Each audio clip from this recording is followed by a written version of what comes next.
Well, hello everybody, and welcome back to Why We Love Doctor Who, and it's the Time Lords and Gallifrey time. As always, I'm joined by John the White, Golden Age Geek, and Burrenjaw. Good evening, good afternoon, gentlemen, and hello and welcome, and how are we today? Hello, everyone. Very good today. And yeah, Gallifrey and the Master. Yes, We need to slightly correct that title, Goffy. You yes, missed out we the did. Master. I did, I missed out the Master. It's Oh, all right. yeah. We'll put him back Uh, in later. Him. I'll change it. Yeah, yeah. And it's great to be getting here. But before we start digging into the history of Gallifrey, Yes. must let everyone know that we have decided that next week we don't want to go, Nope. but we're going to have to. Next week will be the end of Yes. our series, Why We Love Doctor Who. Indeed. And we will be finishing up with all getting together as a panel, talking about what we've learned, what we loved by doing this. How we want to take our fandom forward in the future, and just generally wrapping up, because guys, we can't do these forever. No. And we're pretty much at the end of the stuff we think is really worth doing. Yes, So indeed. we've done, must be best part of 4 days by now. Oh, God, And yeah. every single one of these shows has been raising awareness for pancreas cancer. It has indeed. In the meanwhile, I mean, it's incredible, because when I started this, really had no idea if I could possibly get to this point. Indeed. But I could not possibly have, given what I was being told, especially back in December. Yeah. I couldn't possibly have believed that it would be late July. In fact, today is a very important day because today is my 51st birthday. Oh, happy birthday, Yeah, mate. it is. It is I my never knew. birthday. Oh, happy birthday, dude. And the best birthday present is, I've got as much time as anyone else knows they've got. Awesome. I mean, I've certainly expect to live for years. I don't expect to be dying anytime soon. Good. Because managed by some. Well, I don't want to use the word miracle, but it is a lot like a miracle because you really can't explain it. No, true. But I've managed to get myself in a place where I'm at least not getting any worse. Yeah. And Awesome. the tumor itself is shrinking, and it's Awesome, totally mate. not supposed to do that. So I'm now planning a new life. Brilliant. I'm planning to get a life back, and that's part of doing these streams. Is it's hard to tell you how much it's kept me going. No. It's also hard to tell you how much I've hid what I've been suffering to do these and not let on and not let people know, because I don't want to ruin the experience for anybody, including myself. Exactly. But we've come now and we're coming to the end, but in such a positive place. Yeah. It's just incredible. It really is. So we can look forward to many more live streams, and we'll certainly be looking at the specials and season 14 when the time comes. Yeah. And we will give our honest, fair verdict of it all. As always. So we've got that to look forward to, and yes, we do want to do Blake 7. Yeah. But we've decided, with kids off school as well, Yeah. we're going to take a break for the rest of August after next week. And we'll come back and kick into Blake 7 maybe for September. Yeah. Because of course, Blake 7, 2 seasons, we reckon a live. Oh, he's unplugged his mic. He's got that excited. He's got that excited. Has it gone? Have I back? Yeah. You unplugged your mic, mate. Stop getting so excited. I bodged it. Where was I? Yeah, I was talking about Blake 7. I don't know where I cut off, but I said we do want to do it. Yeah. And it's going to be like 8 weeks of content there, maybe with a special or two at the end. Yeah. We could probably squeeze those in before the 50th, but we're going to take a break after next week for August. So give everyone's batteries a chance to recharge. Yeah. Right. Yeah, better get on with today. I suppose so. Right then. So what we're going to do? Gallifrey. Should we go into Gallifrey first? I'm going to go to an extremely stinky rubbish tip Fair enough. in 1969, Right. where Patrick Troughton, Fraser Hines, and gosh, my brain's suddenly gone. Zoe Mundy Padbury Yeah. were filming the conclusion of the War Games, The War Games, indeed. and but the end of that story is terrifying. Mm, I mean, we really is. talk about Time Lords, we talk about Gallifrey. Of course, we didn't learn the name Gallifrey as the name for the Time Lord's home planet until the Time Warrior, Yeah. where it gets casually name dropped in the Yeah. conversation Just between the yeah. Doctor and Links. But until now, then we just know it as the Doctor's planet. But this is where his people are revealed to be the actual lords of time. Yeah. As deeply a metaphysical concept as you could get. But the most fearsome thing about the Time Lords is how nobody, not even the Doctor, nobody, nothing, and no one gets away with it. Yeah. They have complete mastery of time and space. They are the ultimate arbiters of the universe. Indeed, they are. And when we find the Doctor powerless against the power of his own people, it's deeply, deeply humbling. Absolutely. So our first encounter with what we've come to know of as Gallifrey is one of audacious power. And that could very well have been the last time that we'd have seen Gallifrey, because at the end of the War Games, the Time Lords judge the Doctor's actions They do. and condemn him to exile on the planet Earth and a forced regeneration. Yes. So I suppose you could say they executed him For all intents and purposes, yeah. That's exactly what they did. as a don't be naughty running around time and space without permission punishment. Yeah. Now you're not going to do it for a bit. But when we see the Time Lords in the War Games, they are so regal, they are so austere, they project power and knowledge and enlightenment, but also a kind of backbone that forces you to respect how far above other races these people are. Yeah. So let's see what the panel makes of this first introduction to the Time Lords. Who's got some comments on this? I'll tell you what. We'll go Burrinjaw first. Okay. Well, I think this was the perfect introduction to the Time Lords. They were really quite frightening and sinister. And actually, there's a few things.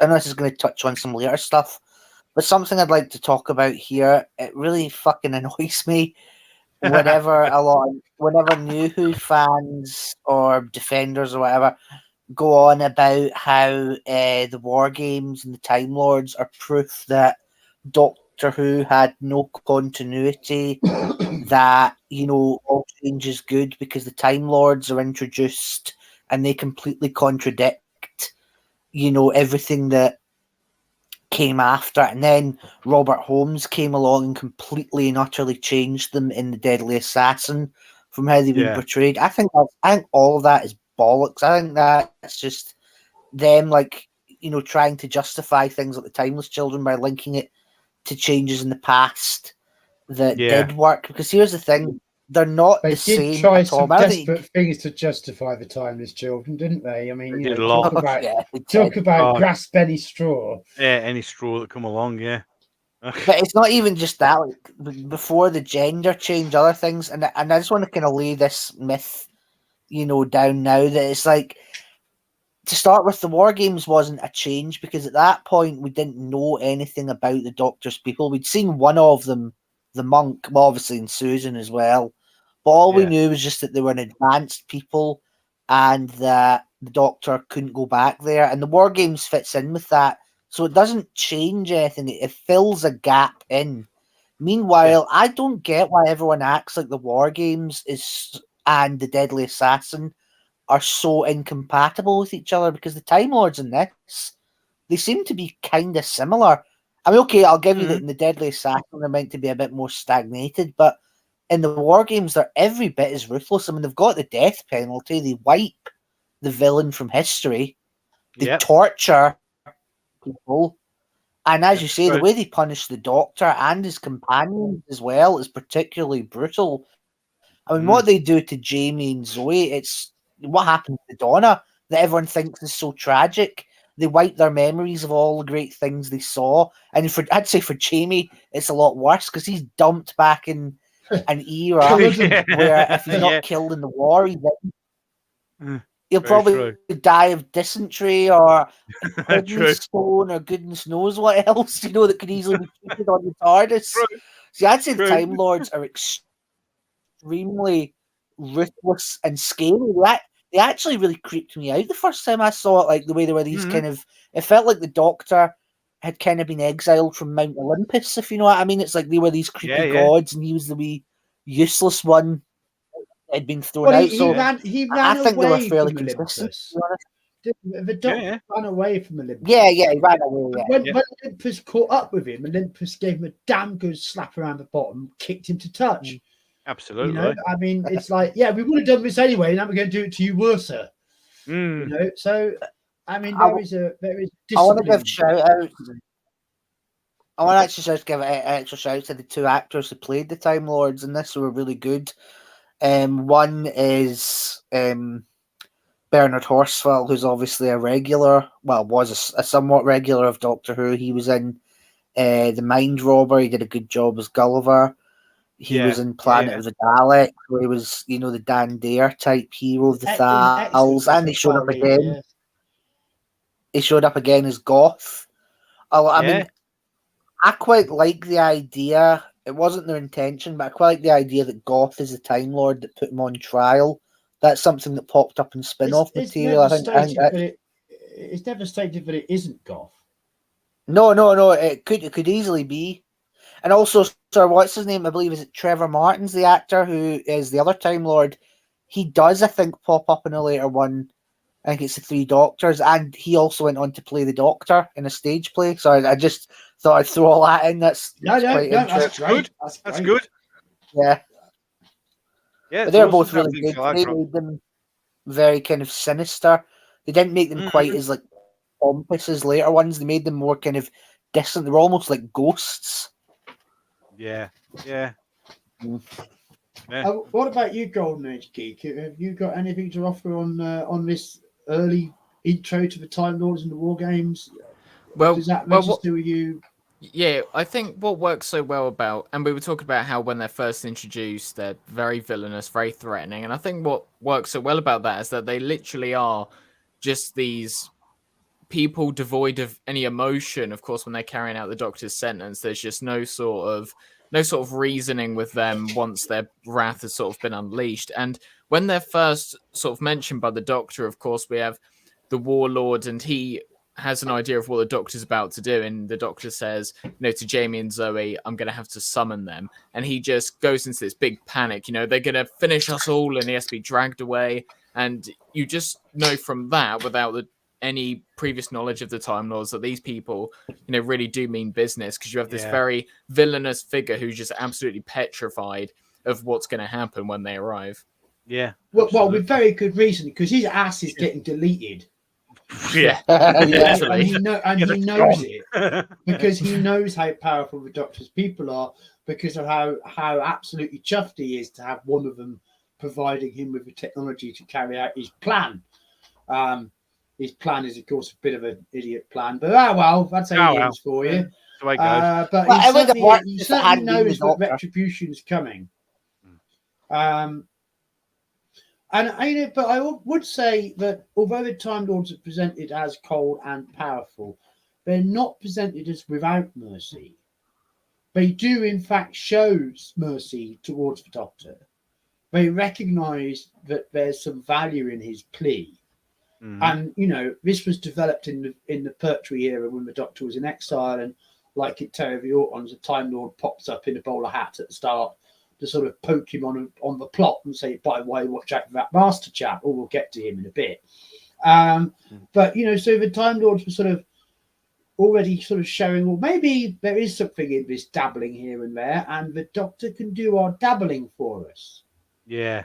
You know, so there's even right at the start, and of course you've got the 6.2 theory that, you know, there's a whole regeneration hidden between Troughton and Pertwee. Allegedly, yeah. So you've got those elements were there too, and this, I think, we kind of, the audience has to take the Time Lords with a degree of trust when in this first encounter, that we are trusting they are not actually evil. Yeah. Because if they were evil, we're screwed. Oh God, yeah, absolutely. So it's like, my God, these people got awesome power. I hope they use it well. You know, and you know, we see their judgment of the Doctor, and it's more merciful than the Warlord got. Well, this is true. This is true. So you know, they recognise that what the Doctor's done has some value, and that the Doctor's criticism of their society therefore must have some merit. So that's also, even in that first encounter, there's a recognition that their society is not without fault. Isn't that interesting? So layers and layers in that first script, which, considering it was written in a damn hurry, it's amazing how many of Doctor Who's best scripts, especially where Terence Dixon involved being written at extreme speed. Yeah. True. Yeah, no time to worry if the idea is any good or not, I suppose. No, you just have to commit to it. There. Yeah, just throw it out there to see what happens. Yeah. But this answered so many questions. When the War Games could very well have been the finale of Doctor Who. It's incredible. And you know, this would be what the Wikipedia would say. You know, this would be as much as we'd ever know. But that was not to be. Fortunately. And sorry, before you move on, just one thing else I'd like to say. Just when you're going on about the Time Lords saying the Doctor, they can use the Doctor to meddle a bit for them. There were kind of two explanations that were put forward for that.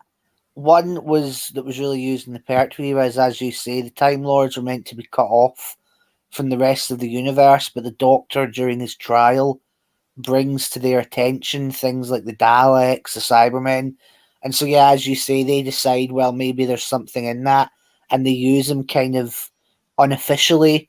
You know, like they'll send him in to deal with something, and then, like, if he fucks up, they can say, "Oh well, he's not one of us."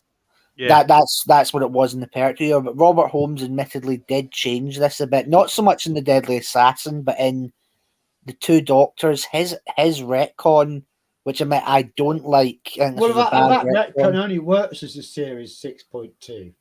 Yeah, no, but even before that, no other way to explain why Jamie would be there and know about the Time Lords. Well, even before that, actually, Robert Holmes, believe it or not, you don't even need season 6.2. Robert Holmes said that, as far as he was concerned, the War Games was just a show trial, and that the Time Lords had to act because the Doctor had been caught up, so they had to. But actually, he'd been working. He was never a renegade. He'd been working in secret with them, like from the Hartnell era onwards, and they guided him onto certain things, and that's what, like, the Two Doctors was actually meant to be set in season 5 with Jamie and Victoria, and it was just that, like, that was where the Doctor. I think more practical level.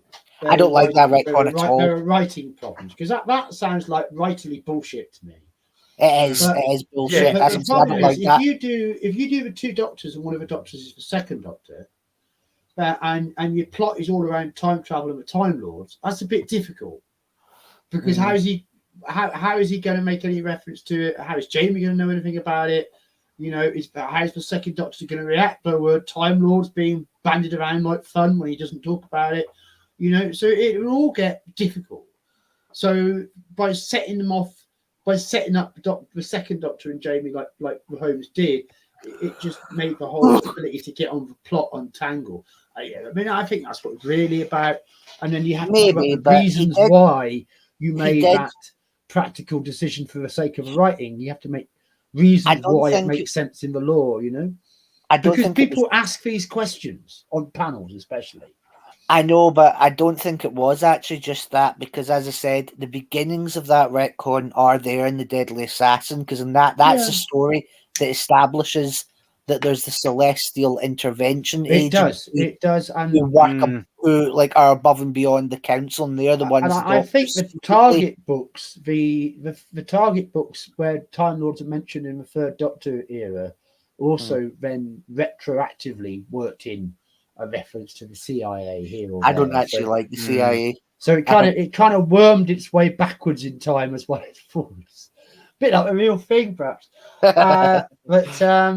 Yeah, it's the idea that the Time Lords are capable of being dirty-handed, underhanded, secretly manipulative. You know, I prefer the original take that they were just alerted to things and started to take a more active role rather than they'd always been doing it. Sorry? You just have to mute. Carry on. All right, so I was going to say was I don't like the idea that the Time Lords have secretly been working from behind the scenes for so long. I think it doesn't really mesh with their characters. I prefer the idea that they've been, and ironically, I don't think it meshes really with the Deadly Assassin, because I quite like the idea that they've been cut off for so long they'd actually started to fall behind in the Deadly Assassin. But that doesn't make any sense if they've still had a CIA going and investigating all these planets. And also, just one last thing, I think it makes the Doctor a lot less special if there's the CIA, if there's other Time Lord agents traveling around fighting bad guys, you know, then, and also it doesn't make sense. Why would they not know about the Daleks before the Doctor? Well, this is true. So I mean, I think Robert Holmes in his attempts, because he said that that was his attempt to explain a plot hole. And it's like there wasn't actually a plot hole in John Pertween's time. Yeah, there was no hole to fill. There was no hole to fill. Hi guys, can I've got to duck out for a full 10 minutes here. Okay, no worries. Yeah, I can trust you to carry on, can't I? Oh, no. Sure, yeah. Don't forget, it's for 3 Doctors next. All right. Okay. Yeah, okay. Right. No I'll be back. I'll be back when I can. Keep it going. Cheers, lads. No problem. No, okay, no worries. Carry on. Okay, so you can move on to the 3 Doctors. I think I've said all I need about the CIA, but that's just I didn't think that was a good retcon on Robert Holmes' part. That's true. Have you got anything to add on to that, Golden Age Geek, or are you just sitting there listening intently to more interesting stuff? No. I've given my thoughts on the war game stuff, so I'll save all the other bits till we get to them. I mean, there's a comment here from Sadako said, "I don't have an issue with the CIA. It makes kind of sense that some divisions of Time Lords intelligence would consider if maybe the Daleks might become a future threat and to bed. I don't know. No, it only makes it only makes sense, I think, if the Time Lords take notice of the Daleks. I don't mind that after the Doctors brought them to their attention, because that's the point. In the war games, they've just like shut themselves off for so long. And that's the point. The Doctor's special. He's the one that went out there, and he kept, like all great kind of scientific minds, he was an outsider who didn't accept the status quo, and he ended up changing their society somewhat for the better by convincing them that they needed to sometimes interfere, and that then leads them into conflict with the Daleks. Whereas if it's like the CIA and also what they do in New Who with the hybrid prophecy, where the Time Lords have known about the Daleks, you know, for centuries, then it kind of makes, it's like, how come the Doctor didn't know who they were when he first met them as William Hartnell? And as I said, it makes him less, you know, special. There's been all these other Time Lord heroes out there who've presumably fought with them. So yeah, so I think the original one was the better, more straightforward explanation really for it, that didn't need any elaborate crap. I agree with that, and it's actually something that the 6th Doctor brings to, you know, his case in the Trial of the Time Lord, when he says, you know, I mean, I agree with the whole thing of, you know, the Doctor, if they're all aware and there's secret plots going behind, they should know. But, you know, he says to them that, going back to your idea that the Time Lord should sort of be like secluded away from everyone else, he says, you know, they should all be members of the nursery compared to us. We should be, you know, top of our game. But because the Time Lords have been so disconnected from everything else going on, that, you know, has kind of led to their own downfall in a way. Yeah. Yeah. There's a question here from JWC Reviews. What do we think of the nonsensical season B6 theory? Ah, well, Ah. Um, there's yeah, carry on. okay. Sorry, I was going to say there's No, actually crack on. quite an interesting history behind that, right? Yeah. Season 6B was invented by Paul Cornell for the books, but an earlier idea actually popped up in Doctor Who comic books way back, and I think it was 1970. Basically, they had to keep producing comics in between John Pertwee's first season, Patrick Troughton's last, but they couldn't use John Pertwee because his first season hadn't aired.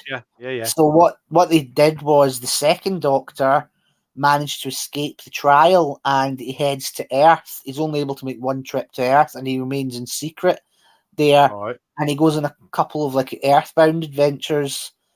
And there's even a sequel to The Invasion, I think.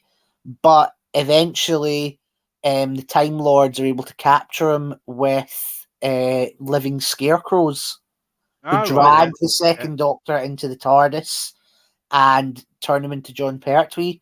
And it's quite funny. Yeah, it's quite funny when you think that story clearly must have inspired Paul Cornell in more ways than one. Because not only did he come up with the season 6B theory out of that, but the scarecrows, that's obviously in human nature as well. Yeah, so both of those things, that was clearly a very important story to him. But I don't hate season 6B as much, because I will say, I mean, even though I don't like Paul Cornell, it was probably the best way you could make sense of the mess Robert Holmes had admittedly created with the two Doctors. So, whilst it's not my favourite idea, I think that was probably the best way around it, to be honest. Yeah, it makes sense. Yeah. When you look at it like that, it does actually make logical sense, doesn't it? Really, it did sort of fill the gap. Because you have to remember, unlike the other retcons, they didn't just wake up and say, "Hey, let's have a season 6B." It's like they did it because Robert Holmes. I mean, again, great, right? Obviously, brilliant writer, but he had made an arse of the story that way. So, and also, admittedly, Terence Dicks had made a bit of an arse of it. Remember in the Five Doctors, when the Doctor is aware that the Time Lords wiped Jamie and Zoe's memories. Yeah, he shouldn't have known. Yeah, he should have known that. Yeah. So really, what else? I mean, sorry, I'm saying, okay, you could say they could ignore these, but to be fair, they are pretty big. Those are probably the biggest plot holes in Classic Who, I'd say.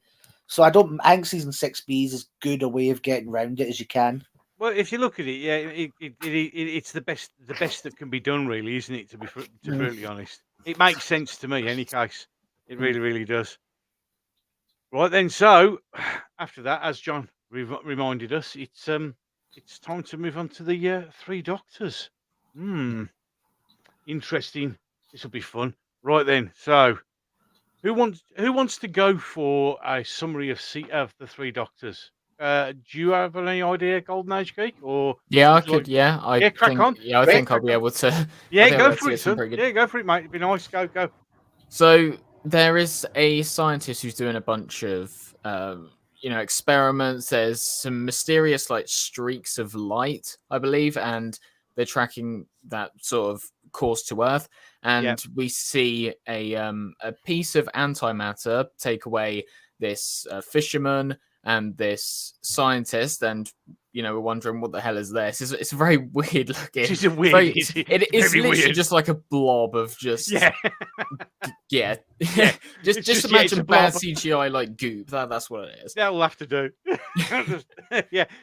So we see this piece of antimatter go around Unit HQ. It's obviously trying to find something, and the Doctor and Joe, once they go and examine the disappearance of this person and the streaks of light, they encounter this goop and it engulfs Bessie. And of course, they're trying to keep everything under control. You have the unit soldiers trying to defend the HQ from the are they gel guards? Is that something like that? Yeah. Yes. I think so, yeah. So not doing a very good job, though, to be brutally honest. Like you'd think unit would have a bit more advanced stuff, but it's just no. Remember, you remember the units are based on the British Army. It's whatever will do, and we'll keep doing it until it actually physically breaks.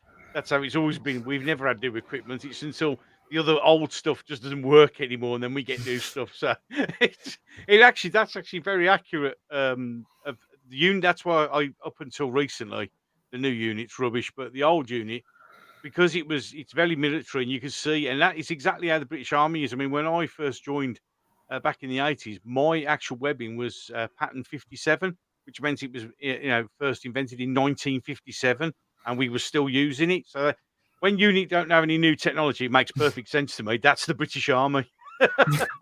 And that is Doctor Who continuity on point. Absolutely on the nose. I can vouch for that. Carry on. Any case of the story, have you just drove it off with unit and its accuracy for a change? So the Doctor concludes that this thing must be after him, and they bundle. Well, him and Joe, Benton, and no, not Brigadier yet. Brigadier's still outside. They bundle into the TARDIS.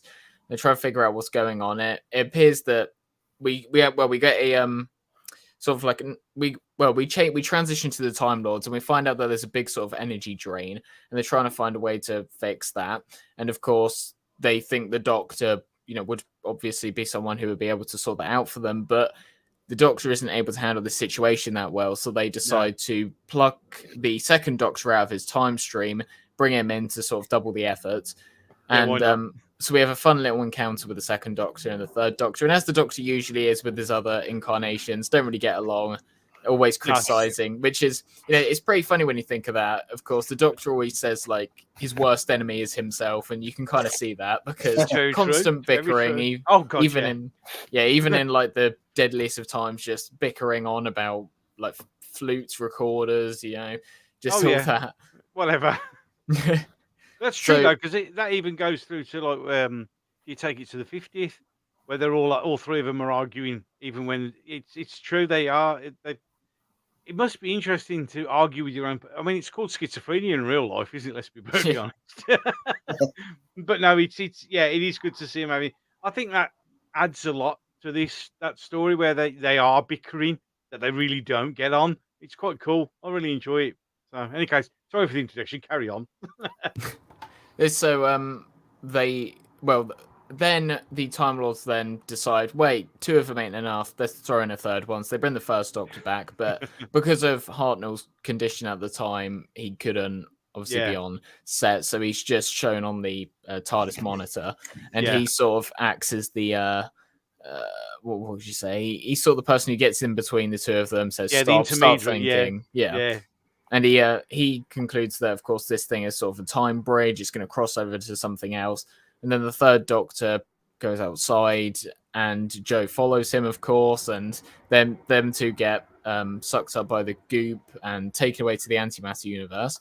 So then we just have the second Doctor on Earth. So we go over to the third Doctor and Joe. They're in this sort of quarry, as you would expect. Always a quarry. But there is Bessie there, so they have a good time to drive around there. Yeah, that's all right. And they encounter the Doctor from earlier in the episode, the Doctor who was investigating all these anomalies. So they get together with him, and they're trying to figure out what exactly this is and why they are in an antimatter universe, because theoretically that shouldn't be the case, because matter and antimatter should be a ginormous explosion, but for some reason that isn't happening. So they then get taken by the gel guards over to the main sort of structure, and we meet for the first time Omega, who is an ancient Time Lord, one of the founders of legendary Time Lord Omega. Yeah. And well, if we want to take into account the new sort of lore, well, no, let's not. Yeah, don't do that. In reality, I'd rather eat shit. Yeah, yeah, fair enough. So, in the world of actual Doctor Who, this is one of the legends real Doctor of Who, Time Lords, the ones who was able to achieve time travel by usage of using black holes and stars to power TARDISes. And so we have a discussion with him. We find out what exactly happened. So he got stranded here in this antimatter universe, and he's trying to find a way to get back. And not exactly get back. He's trying to plot revenge on everyone else, because this universe that he's in sort of bends to his will. So he's got his own sort of creation there. He does want to be free in a way, but he doesn't just want to sort of get back. He wants to, unleash all of his anger on all of the Time Lords and all of the other races. He's a little bit pissed. He's a little bit pissed at people. Let's be honest. He's not very happy. Yeah, as we find out in the episode, his limits aren't that high. He's very easily angered. Yes, very, very easy.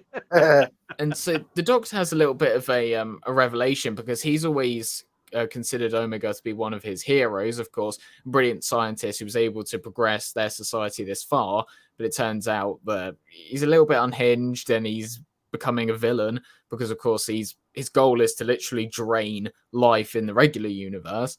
So, and then we go back to the second Doctor, who's got together a little contraption in order to sort of put the goop at bay, but it actually turns out that it's actually a stimulant.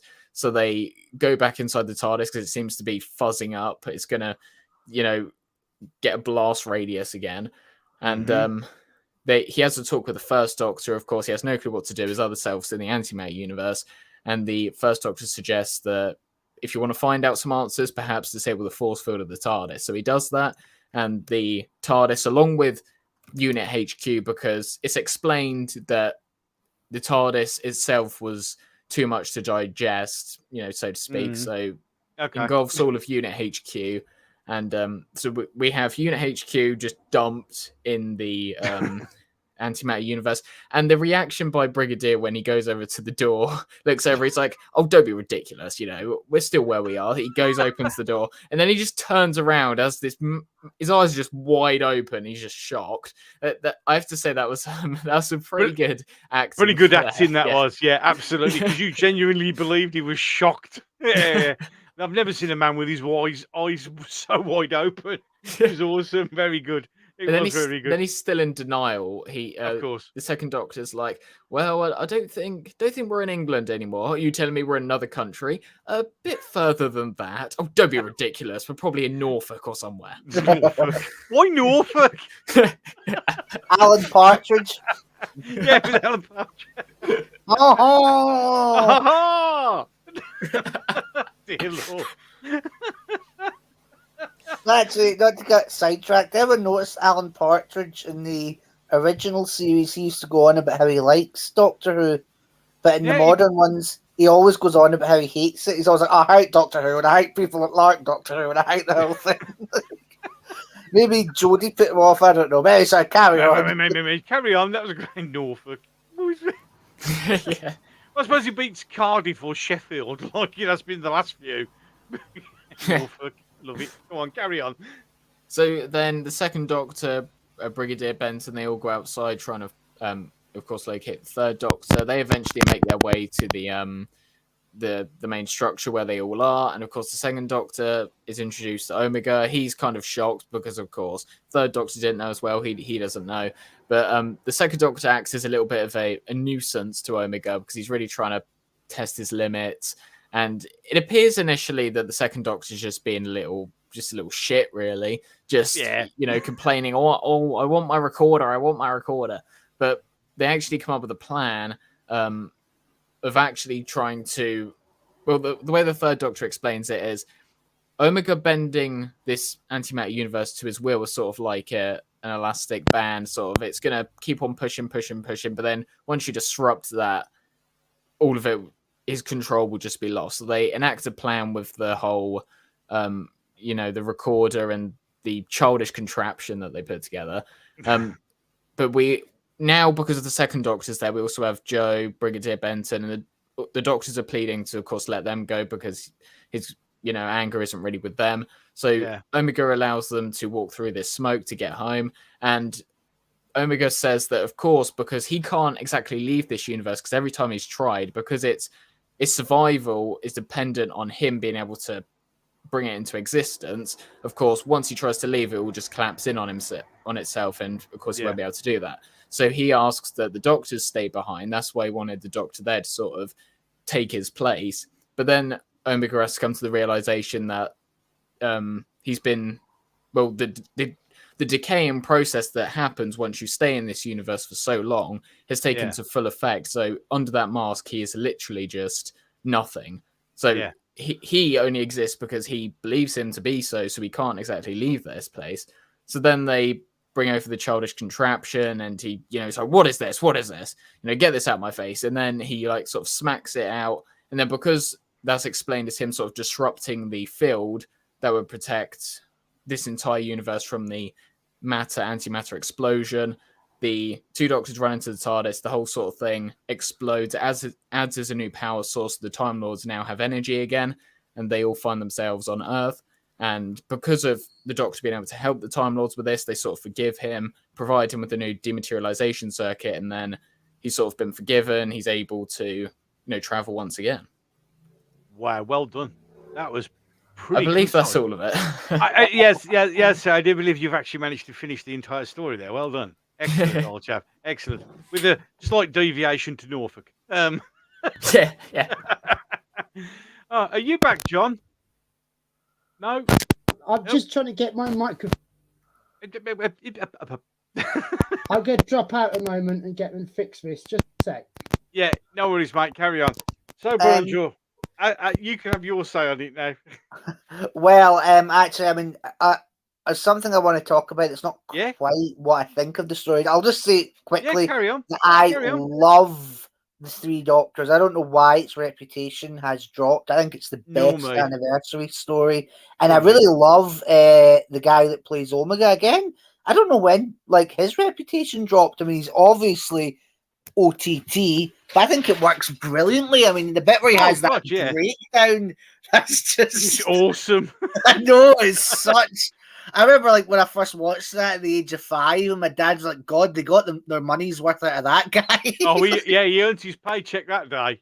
He really did. Anyway, I mean, it's a great story, but I've often thought how interesting the original idea for it would have been, because I don't know if any of you guys know this. The original script for it sounds fucking mental. I mean, I doubt even if Hartnell had been well that it would have worked, but the original idea was that the Time Lords had, their arch enemies throughout the universe were the Federation of Evil, a race of demonic creatures that had banded together to sow strife and discord throughout the universe, and that was partly why the Time Lords had shut themselves off, because their war had been too destructive, but the Federation of Evil had continued to flourish and now launched its counter-strike against the Time Lords, trapping them.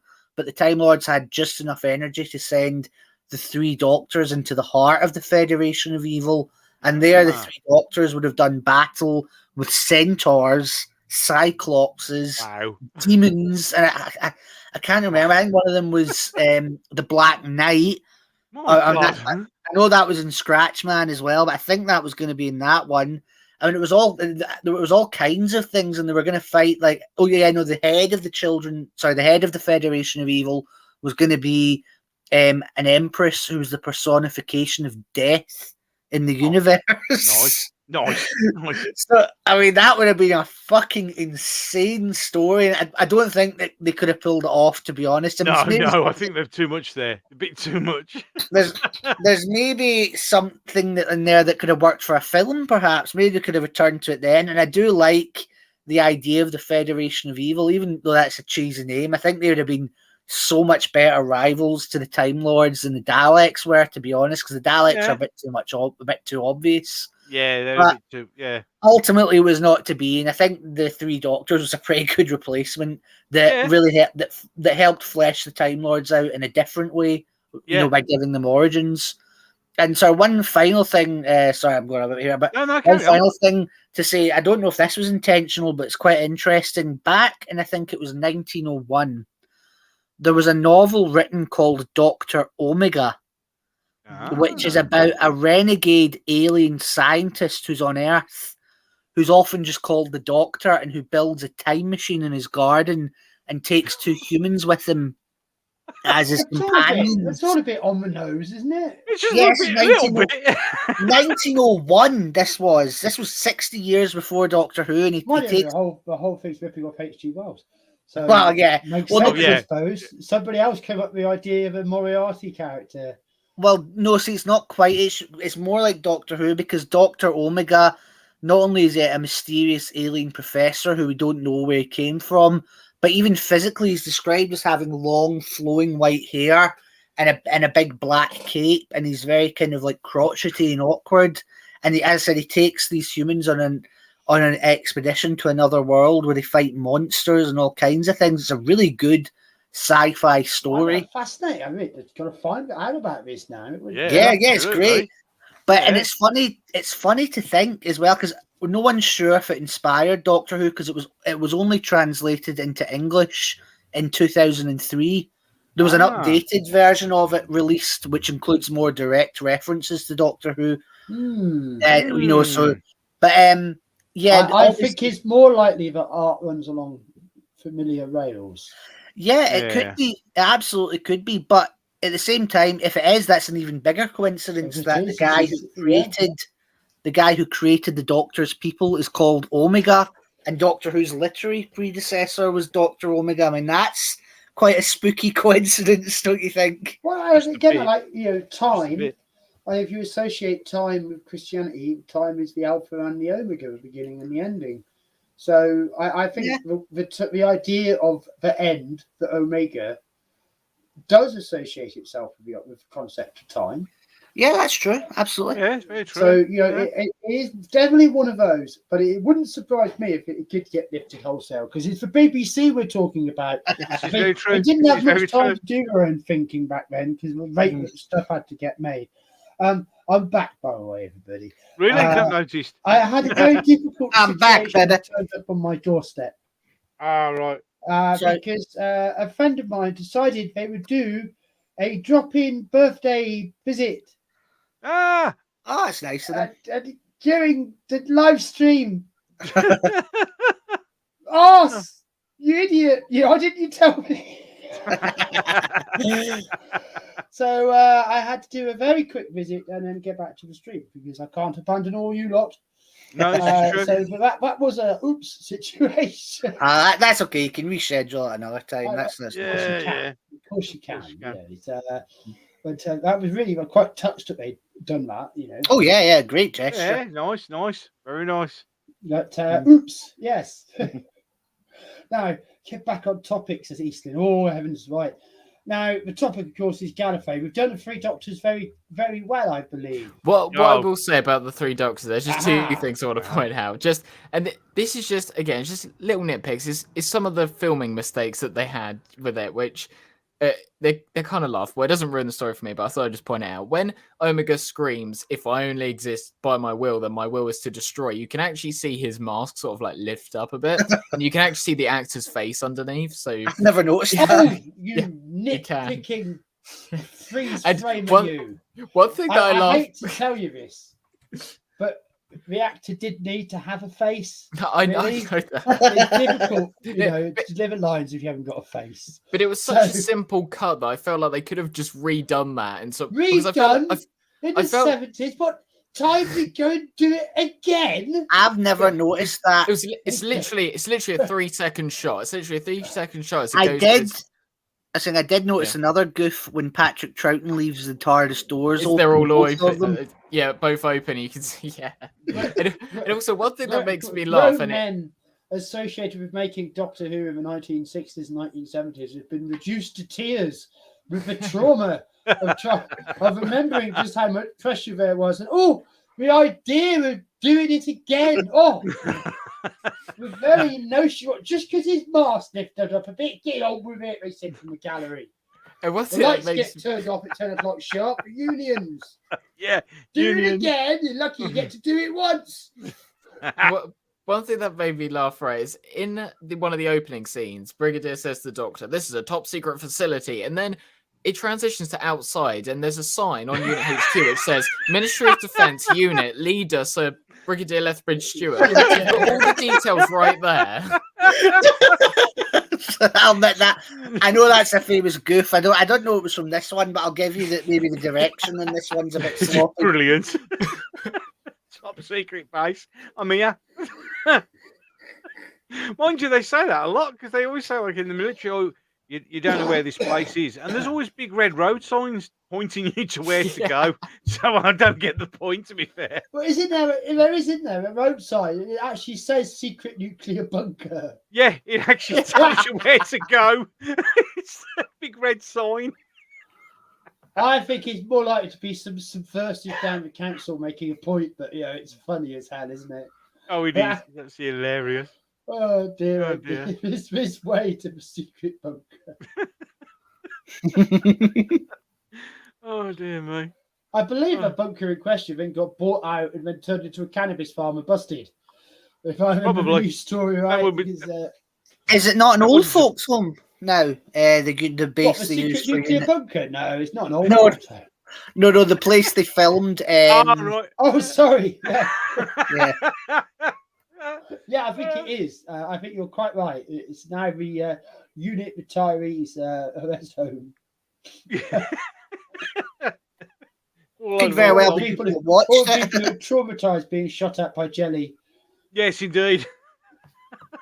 Yeah, I will admit Wobbles. it's just as well when you look at the jail guards. It's just as well they didn't try to do the centaurs and all those other things from the original idea. That one could only shudder to think how they'd have looked.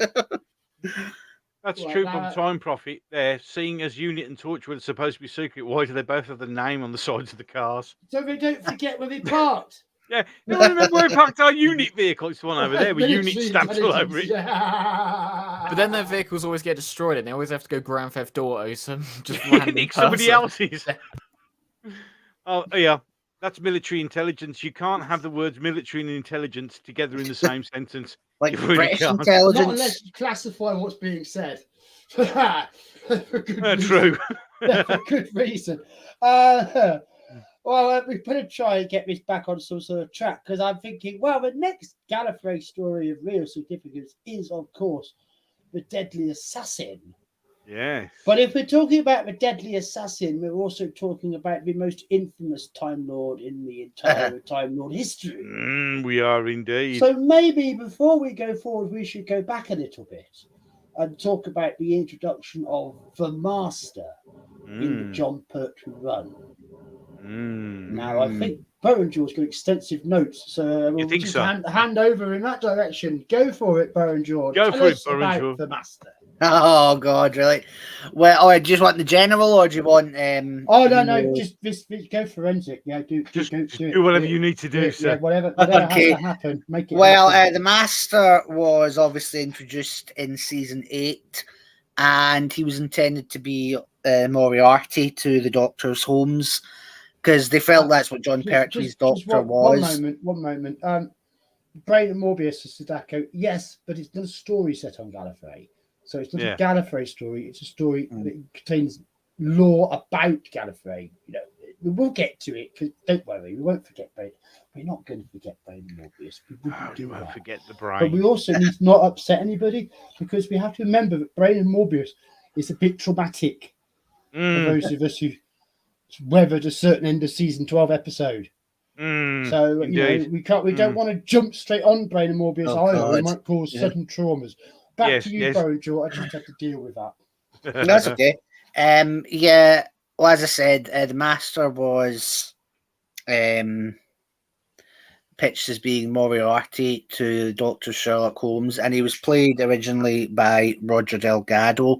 Yeah. And I think when you look at the Master, he definitely suffered from overuse more than actually any other villain in Classic Who. He actually ended up appearing in more stories than even the Daleks did.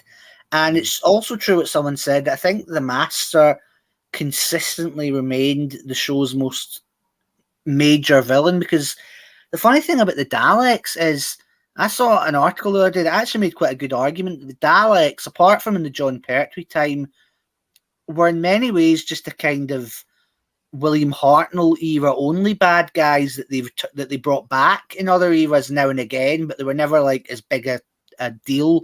Like Tom Baker, they're only in 2 stories, only in 1 story each after that for the Doctors. Whereas, the Master remains pretty much the most recurring foe in the series, and obviously he was played by 4 actors in total: Roger Delgado, Peter Pratt, Jeffrey Beavers, and Anthony Ainley. And of all of them, Roger Delgado is the most celebrated by far. Oh yeah, absolutely.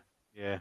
Because he definitely captured really what the Master was meant to be, because when you look at the very original description of the Master in Terrence Dicks and Barry Lett's notes for his first story, Terror of the Otons, they mentioned that he's meant to be not only a suave and charming villain, but that he's a keen manipulator, that he's able to find any little flaw in someone's character and exploit that, or sometimes might even be able to find the strength but find a way to twist it on its head.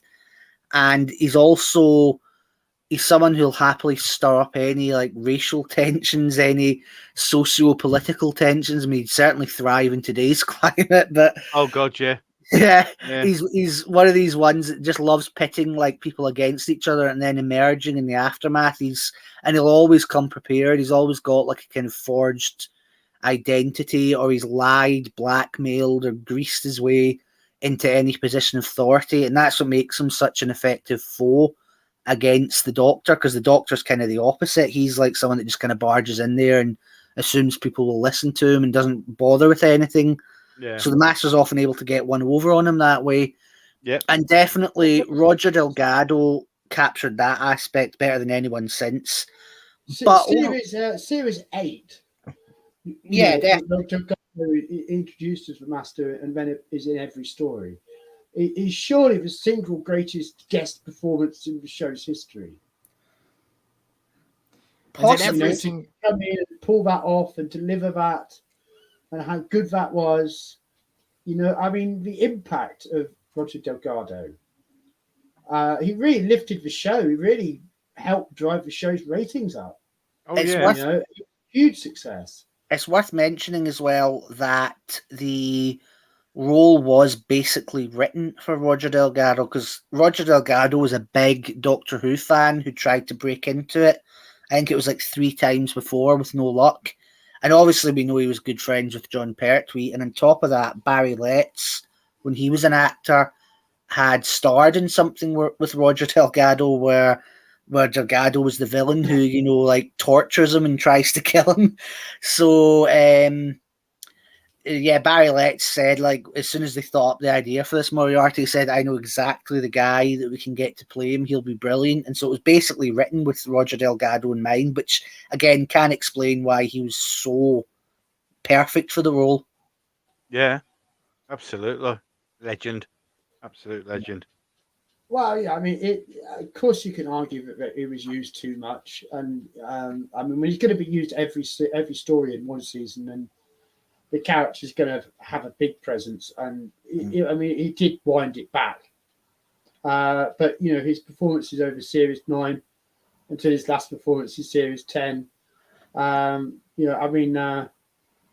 it was fantastic to see him in Frontier and Space. But of course, it was said that the John Pertwee's finale story would have been an epic duel with Delgado's Master. Yeah, and that was what was the intent at the time, until of course Roger's absolutely tragic death in a car accident. Yeah, so sad. Well, and that changed everything. Yep, it did. Originally, they were going to reveal that the Master was going to be the Doctor's brother, and I'm that was out again for a couple of minutes. Sorry, boys, back when I can. No worries, carry on, Baron Joe. Oh yeah, they were going to reveal that the Doctor was the Master's brother, and that was why they'd had trouble killing each other. But in the final moments, it was like the Master's plan to take over the universe would have gone haywire, and he would have done something, and it would have been left open-ended if the Master had sacrificed himself to save his brother, or if it had just been an accident, like when the Master was still trying to take control of his weapon, and that would have been the final end of the Master. I mean, there's a tragic irony that Roger Delgado's death is actually what ensured that character lived on, because it's easy to see how if that ending had gone ahead, no one would have brought the Master back. They would have thought, okay, that story's wrapped up. No one will live up to Roger, so let's just move on. Like they had done before. I mean, William Hartnell had his own Time Lord nemesis with the monk. Patrick Troughton had one, obviously, with the War Chief, who's a kind of proto-master.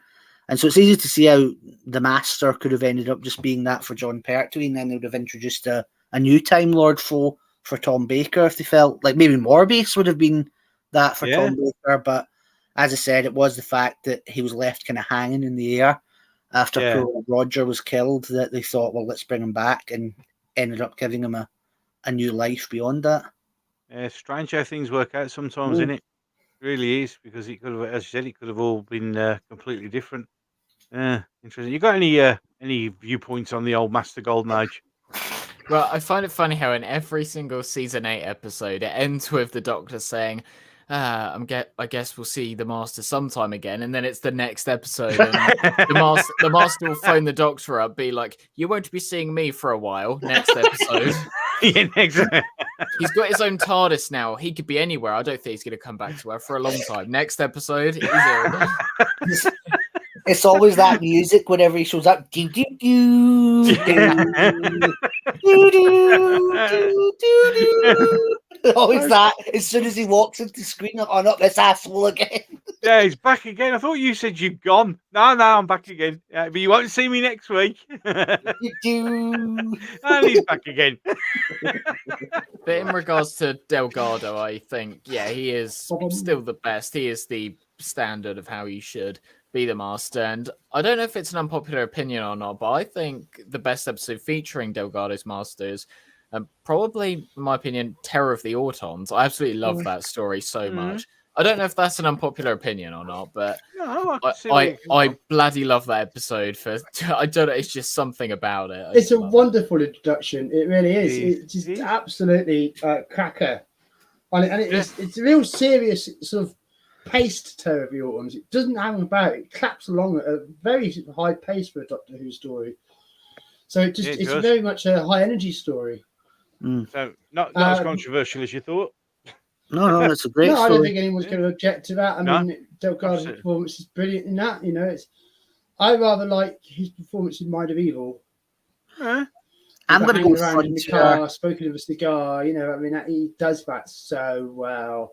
But I think the madness he brings to the demons, I think he truly gets to be scary in that one. Yeah, I see that. Yeah. But I also love the manipulation and counter manipulation stuff with the Sea Devils, and later on at the conclusion to the Time Monster. You know, where the Doctor and the Master are competing. Trust me, no, don't trust him. Trust me instead. You know, I love that sort of stuff between them, where you know the Doctor's sincere, but the Master's so good at faking sincere. I mean, well, not to the audience, but to the dumb saps in Atlantis, anyway. You know, so he gets away with his stuff, and it's just that's the best thing about the Master, isn't it? It's such a total blag of a character. Yeah. You know, but they get away with it, and that's the joy of the freedom of the writing. I think when it's done well, that's what made the Master Doctor episodes in the 70s so memorable. Yeah. There's a couple of things actually that I'd like to, just myths I'd like to debunk about Roger Delgado, because it's so annoying. It often gets used. You've no idea. I don't know if this is maybe still a thing, but for so long I was always told that Missy was the most faithful Master to Roger Delgado. That she was a perfect. I mean, that's like, I don't know if it still is, but that was like written on TV tropes in Wikipedia as facts. That was just a perfect recreation of Roger Delgado. It really wasn't. No, and it really wasn't. They always go on about how Roger Delgado's Master never ever attempted to kill John Pertwee's Doctor. That's what they always say. Okay. Yeah, I know. It's like every fucking episode. Really?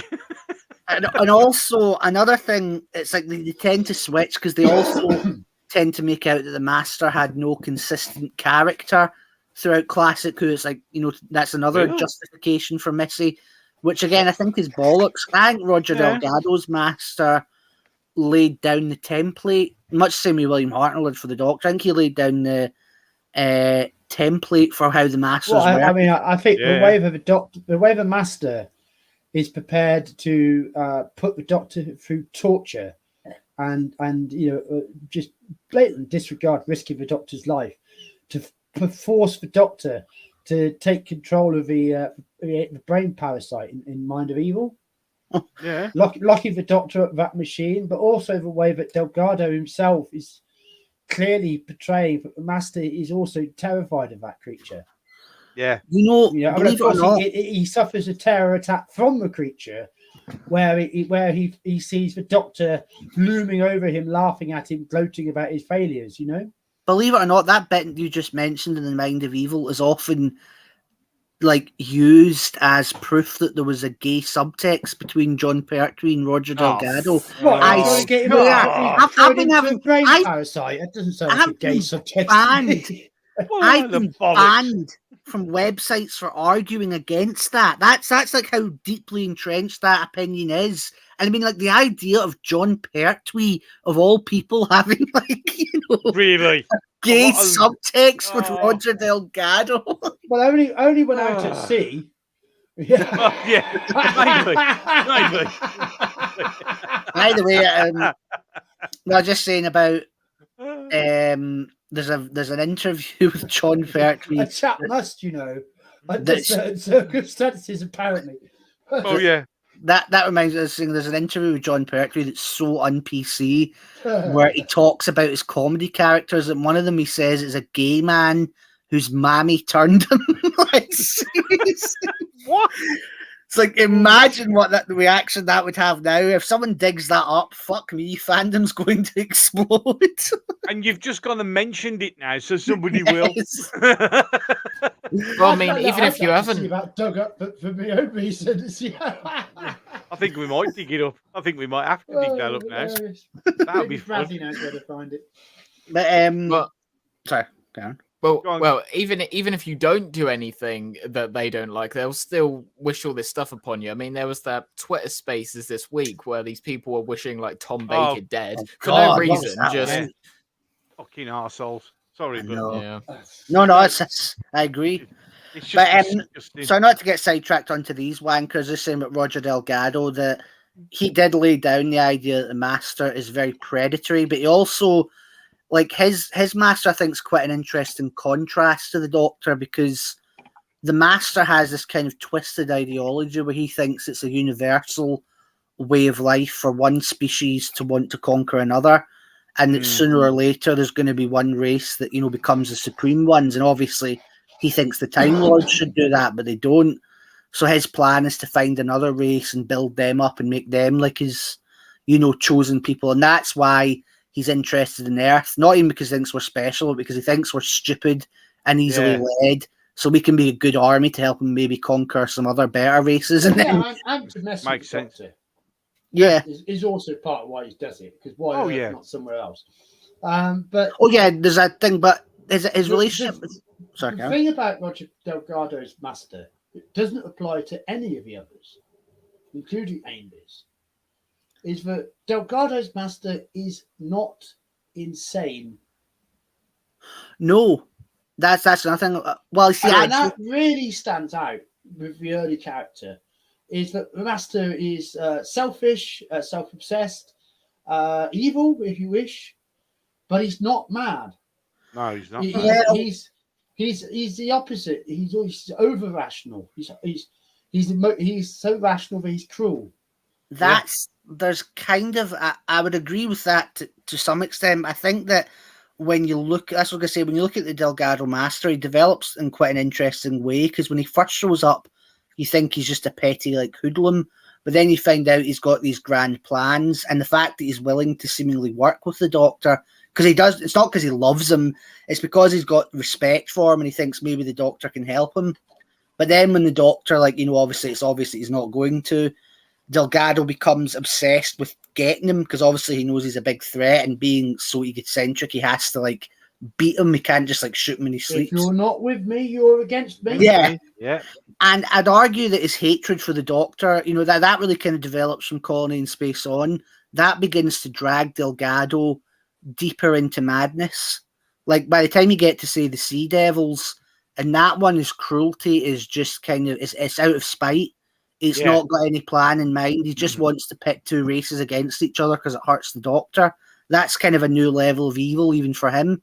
Like in the Demons, for instance, he actually expresses regret at having to kill Joe, whereas by the end of his run, he's laughing at the idea of like shoving her into an airlock. So I think you can sort of see the Master becoming more twisted, and that then gets expanded on when we get to the Burned one, who has suffered an accident that's pushed him over the edge. But like there was always that evil side there. I think we're kind of ready, aren't we? But we perhaps should take in what we learned about Gallifrey from the brain of Morbius before we do Deadly Assassin. Yeah, sure. Oh yeah. Didn't forget. So I mean, what does Brain of Morbius teach us about Gallifrey? The Sisterhood of Karn, the Sisterhood of Karn that were among their main allies. Yeah. Now they're kind of seen as the exiled women of Gallifrey in a way, aren't they? Yeah. You know, with this whole sisterhood kind of, it used to be a matriarchy kind of thing, which seems to have been forgotten about when the show became obsessed with the Doctor actually being a woman. But hey, there we go. Yeah. So I mean, there's that part of it, but then there's Morbius, a Time Lord war criminal. I mean, a Time Lord Hitler, because he led armies. He did. So you know, a totally different kind of monster than the Master. The Master's like the Joker. He's like Hitler, as you say. I suppose it's kind of tapping into sort of the mythology of the fall, isn't it? You know, that Gallifrey is such an ascended place that if you're going to fall, it's a long way down. Yeah. And you know that Gallifrey had to mobilize to stop Morbius, and that Morbius had come from the very high council of the Time Lords. You know, that he was a Time Lord who literally went power mad and then used his knowledge for great destruction. Yeah. I suppose it's all indicating what we're going to see reinforced in the Deadly Assassin, that Time Lord society is not perfect. No, exactly. I mean, Morbius himself is he's a pretty straightforward villain. He just wants his life back to get on with more villainy. Yeah, pretty much. But you know, the setting of being a brain in a jar is just fantastic. Oh, Obviously. classic. It's really you almost pity Morbius. I mean, despite how horrible he is, like the situation he's in where he can't see, that was really disturbing, I think. Oh, could you? Yeah, he's describing hell. Yeah. But also, just thinking of the bust of Morbius in Solon's in Solon's foyer. Yeah. It's very much like the Time Lord from the War Games. Very much a sort of Roman patrician kind of look, isn't it? Yeah. A classic beauty in a way. Yeah. Or classically handsome at least. Oh yeah. You know, but it kind of links Morbius to those early Time Lords we saw in the War Games. You know, of course, the War Chief, we never really got to learn too much about him, apart from he was somebody who knew the Doctor who came from Gallifrey. We do know that he isn't the Master, the War Chief, is a separate character. Yeah. But you know, who knows? Maybe he was an offshoot of Morbius's cult. Right, gentlemen, excuse me for a moment again. He's off again. Today. He's off to get some more cake, no doubt. No. So, Golden Age Geek, what do you think of this story? Well, the brain of Morbius, I mean, you know, it's already been said. It's interesting to have, you know, consider the idea of not all Time Lords being sort of perfect, because, you know, especially in a lot of these stories, when you consider a race like the Time Lords where they're all powerful, you know, it's been brought up many times throughout many different pieces of literature and stuff that one cannot be all powerful and all good at the same time. Of course, there are going to be those who, you know, descend to like greed and crime, and you know, in the case of Morbius. But I do think it was very good how they had, of course, the sort of brain in a jar. It very does just highlight, you know, and a lot of episodes do sort of live up to their titles in a way. I always admire the way that the classic stories were actually titled, because it does actually make sense for what's actually happening. And where a lot of things nowadays, it's, you know, it feels like the titles they give them is just, you know, randomly generated off the internet. It's like all the bloody adverts we see nowadays. Like, I hate like adverts on TV now, because you'll have some like you'll have some like setting, right, and there's a big family and they're like in like a bombed house, and then they run to like a truck with loads of gunfire behind them, and then it'll say McDonald's, and I'm thinking, what? What? my favourite one at the moment for that is the new Virgin Media one, when you got a goat on a hand glider. What the hell? I don't get it. I mean, it only used to be perfume adverts that made no sense, if you remember. But yeah, they're just... yeah. But no, it's true. It's the titles on new ones. No idea. And especially with this one, the brain of Morbius, there's many different ways you could take that, with the literal brain of Morbius, and you know, the whole idea about the mind bending contest, that sort of thing. And when we get onto the Deadly Assassin, there's also something in there which completely contradicts what all the New Who shills always bring up as an excuse for like Jodie and the Timeless Children and stuff. So I'll make sure to bring that up. Oh yeah, bring that up. Well, have we done with Brain and Morbius? I mean, I don't think it tells us too much, does it? But I mean, it is a cracking story. It's a cracking story, and it shows that not all Time Lords are virtuous. So and wonderful. It sets us up for another look at Gallifrey with Deadly Assassin. Yeah, it does. It does. No, they originally So they originally wanted Peter Cushing to play Professor Solon in that. That would make sense. Yeah, but sadly he was busy.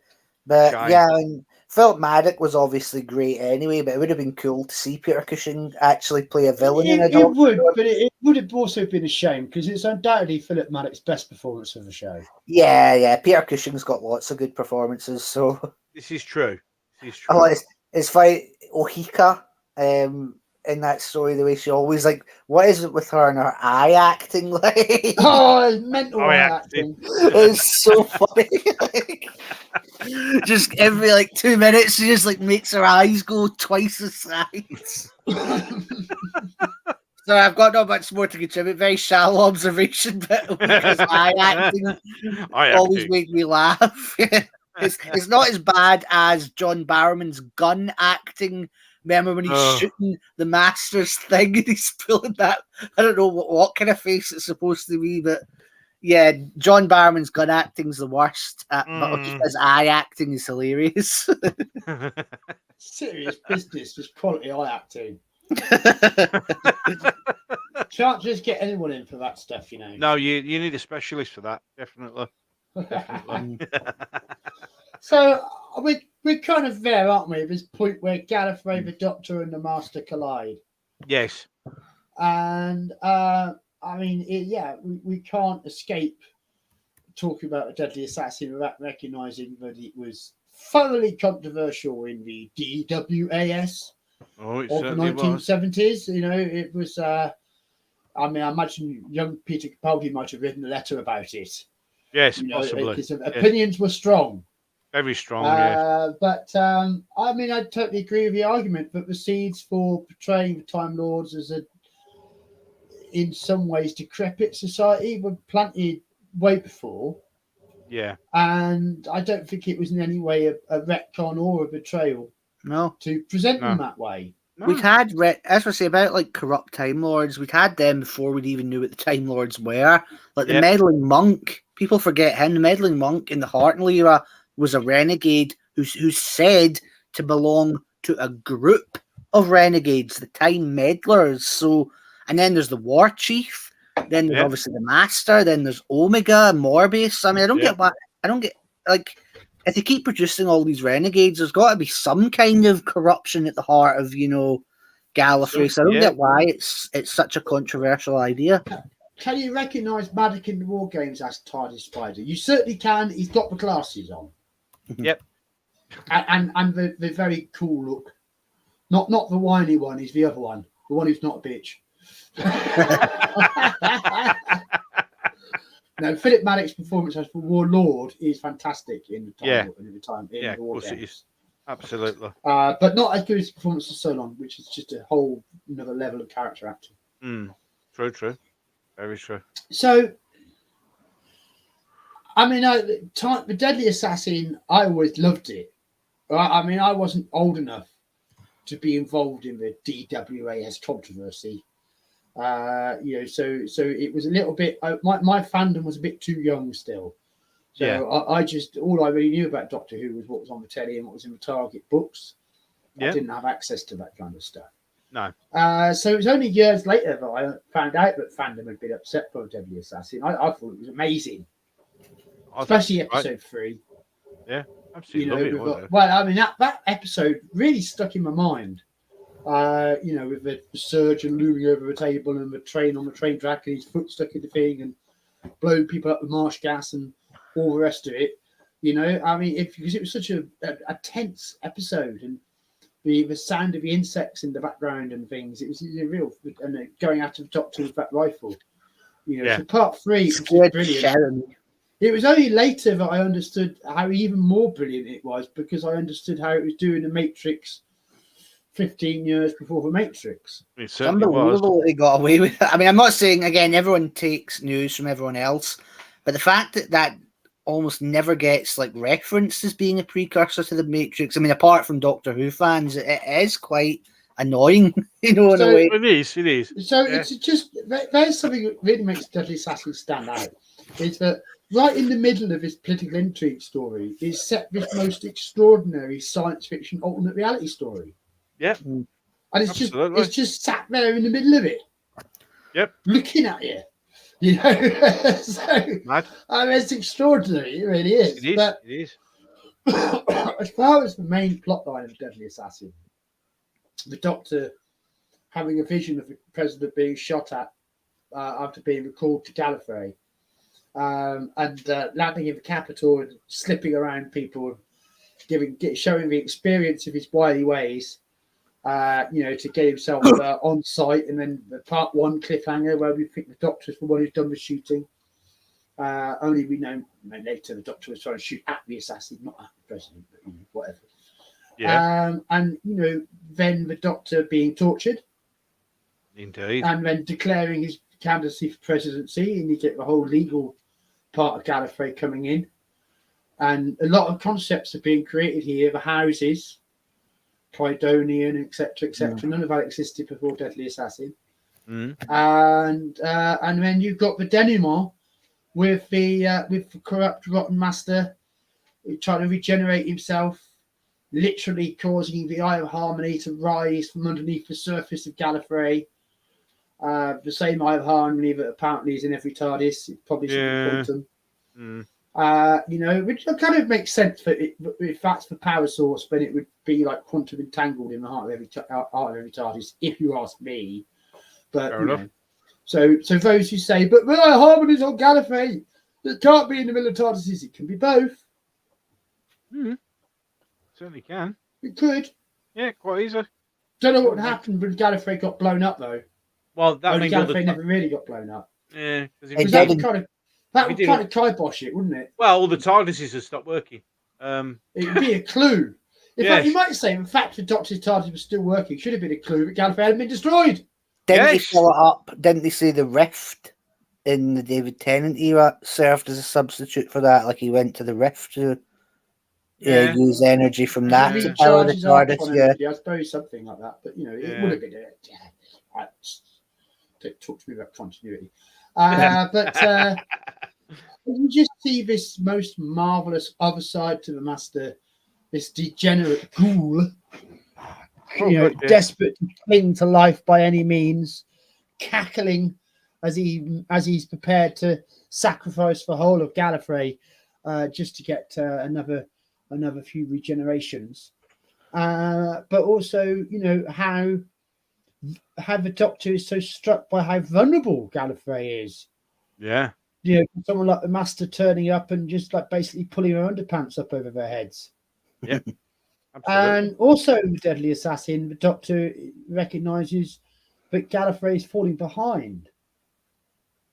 But you know, the technology that Engin is so proud of, you know, with the only a registered reader could read this data file business, you know, and then the Doctor's going, look, we got stuff out there, make sure that this all look completely antiquated, lot of old rubbish, you know, and there's more than enough people smart enough to crack your encryption, including the Master.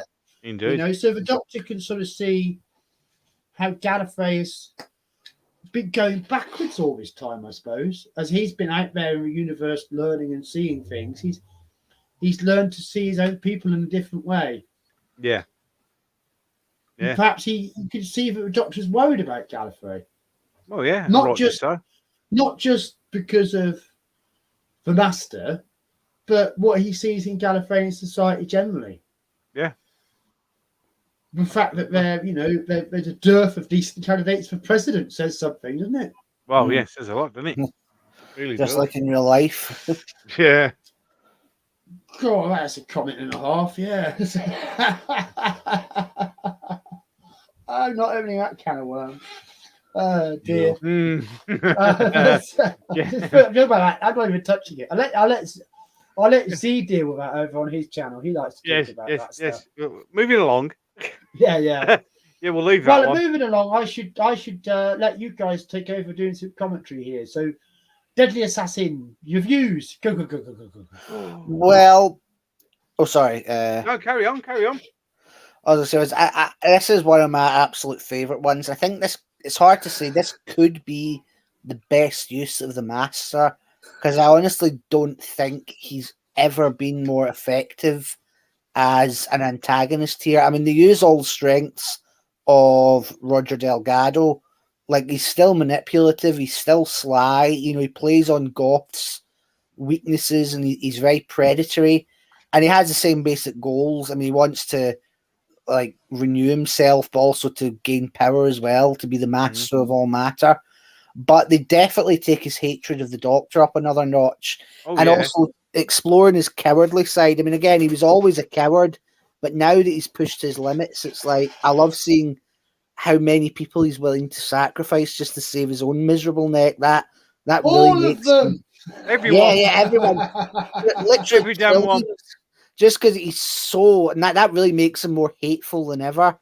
And also, again, I love the fact that he hates the Doctor, because in a way, he kind of blames the Doctor, because had it not been for him, in the Master's mind, he probably would have built this great empire where he would have been worshipped as a god. But the Doctor got in the way, not just by stopping him, but distracting him.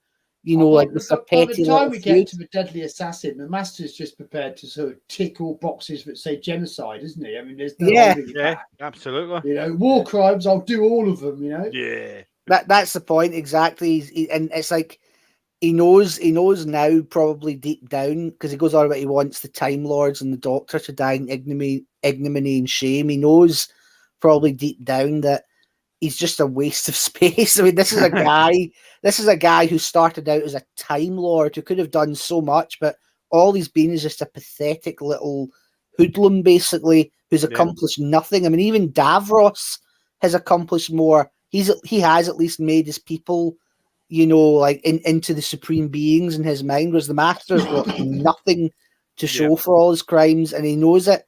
So he's really, rather than face that, he just pins it all on the Doctor. And as Sadako said, that's why his hatred keeps him alive, and that really does. That makes him the perfect antagonist, and that he does more than a hint at it. I mean, he's very direct. You know, the only reason I've endured this suffering is to bloody well get you. Can I just say as well, I also loved the ending where you see his face on the clock. That scared the shit out of me when I was younger, because and also I love the way that the Master basically wins in this. I mean, he doesn't completely win, but he's still able to prolong his life, kill billions. He gets to live a longer day, He kills billions on Gallifrey. He puts the Doctor through horrific torture, and then at the end he manages to slip away laughing, and I love that. Like the Time Lord says, you know, like him and the Doctor will meet again because it's like the universe isn't big enough for them. Like wherever they like, sooner or later they'll come into conflict. I mean, I think it's one of the best examples of the arch enemy trope in fiction. To be honest, that's how good I think it is. It's just a perfect story for the Master. Yeah, have to agree. Have to agree. How about you, Golden Age Geek? But yeah, again, this episode is probably one of my favorites as well. And although we didn't really have sort of we did have a physical master, but this master was insanely different to the way we'd seen him before. But the way in which Peter Pratt is able to use his voice to convey the menacing threat of the master, I think that was a very good job. Yeah. But I do have to ask though, because I had no clue about this before it was mentioned, what is the whole controversy surrounding the DWAS and this particular story? Ooh. Well, the Doctor Who Appreciation Society didn't appreciate Gallifrey being made to look like a senile bunch of corrupt old idiots or something like that. They claimed they felt that it was a disservice to the ascended nature of the material. They claimed that the Time Lords had always been a force for good, and that this made them evil, and that wasn't right. And what's funny is, if you read Robert Holmes' biography, he doesn't dismiss them as, anoraks and losers. He actually writes a spirited response where he's respectful, but he actually makes good points. He brings up the meddling monk, though he calls him the meddlesome monk, but still he brings him up. He brings up the war chief, the master, and he also brings up the point of why did the Doctor leave if the Time Lords were so perfect? There's got to be, clearly a reason as to why the Doctor doesn't want to go back there. So, but isn't it also kind of obvious? But if you cut yourself off from the whole universe, you're going to stagnate. Yeah, exactly. Exactly.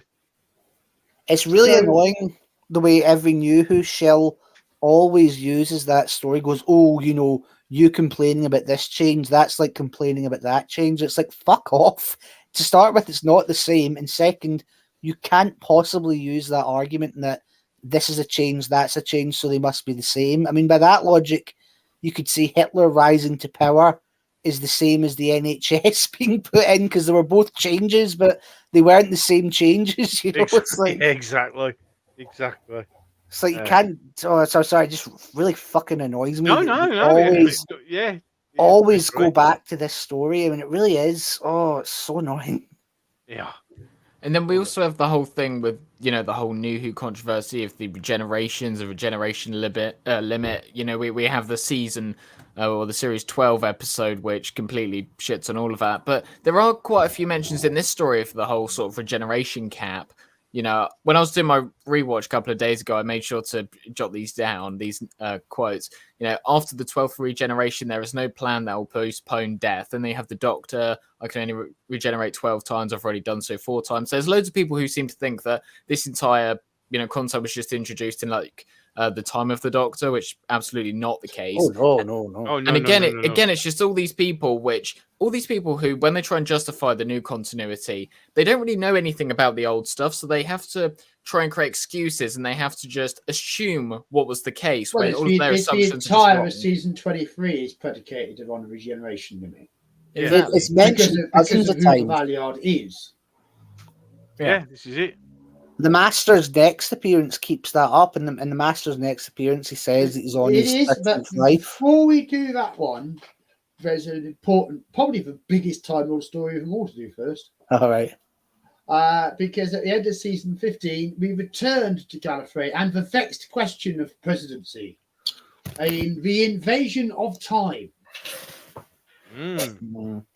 Don't like this one, I'm afraid. I think this is also where the Time Lords actually started to lose their appeal for me, I think, in classic Who.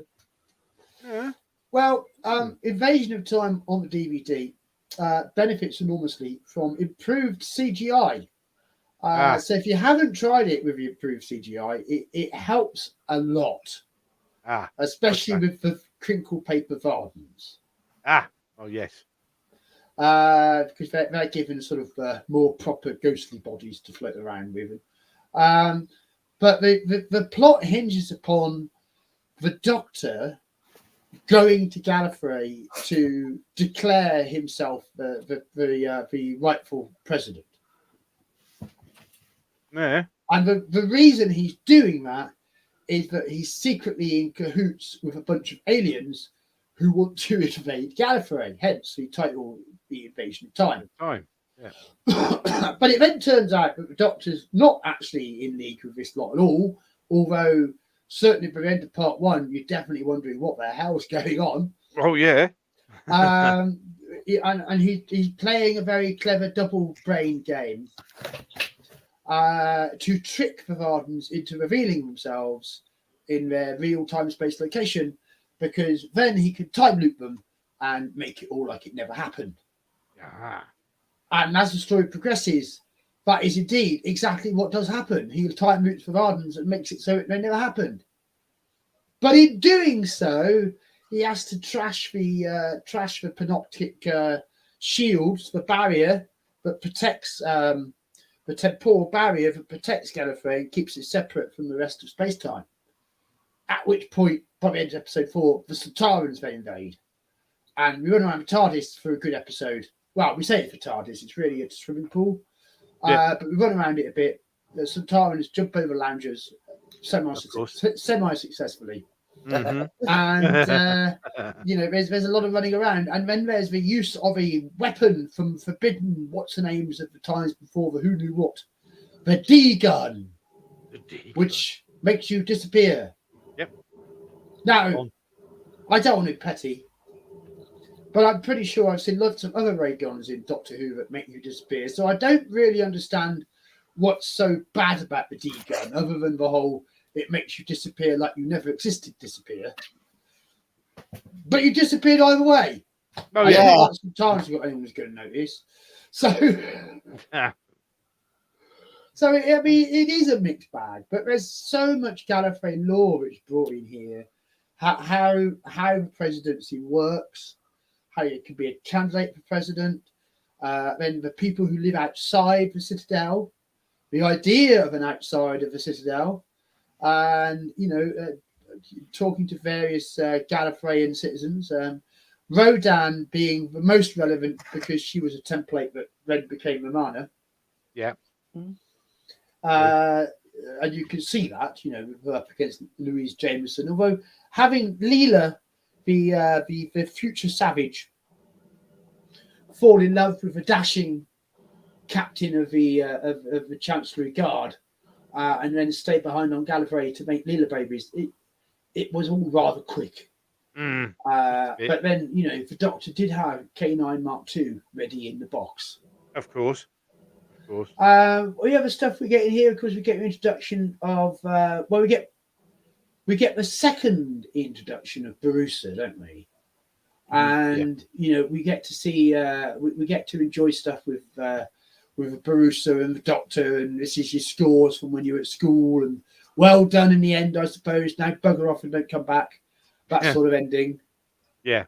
So there's a lot in Invasion of Time that I enjoy. It's one of the Tom Baker stories I've enjoyed rewatching more than others, I think.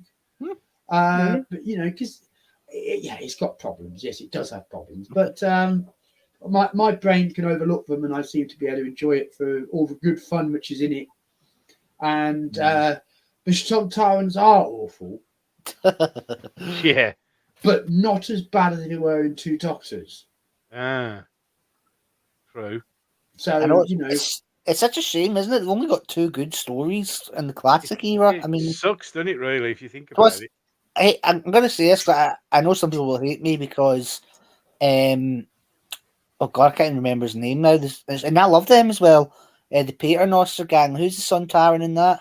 Strax. Strax, yeah. I know he's controversial. Personally, I like him, but I think the Sontarans, apart from the Jodie era, were better served in New Who, to be honest. I think they were more consistently, even with Strax, or more consistently. Well, they weren't well served in the Jodie era. They just had a better costume.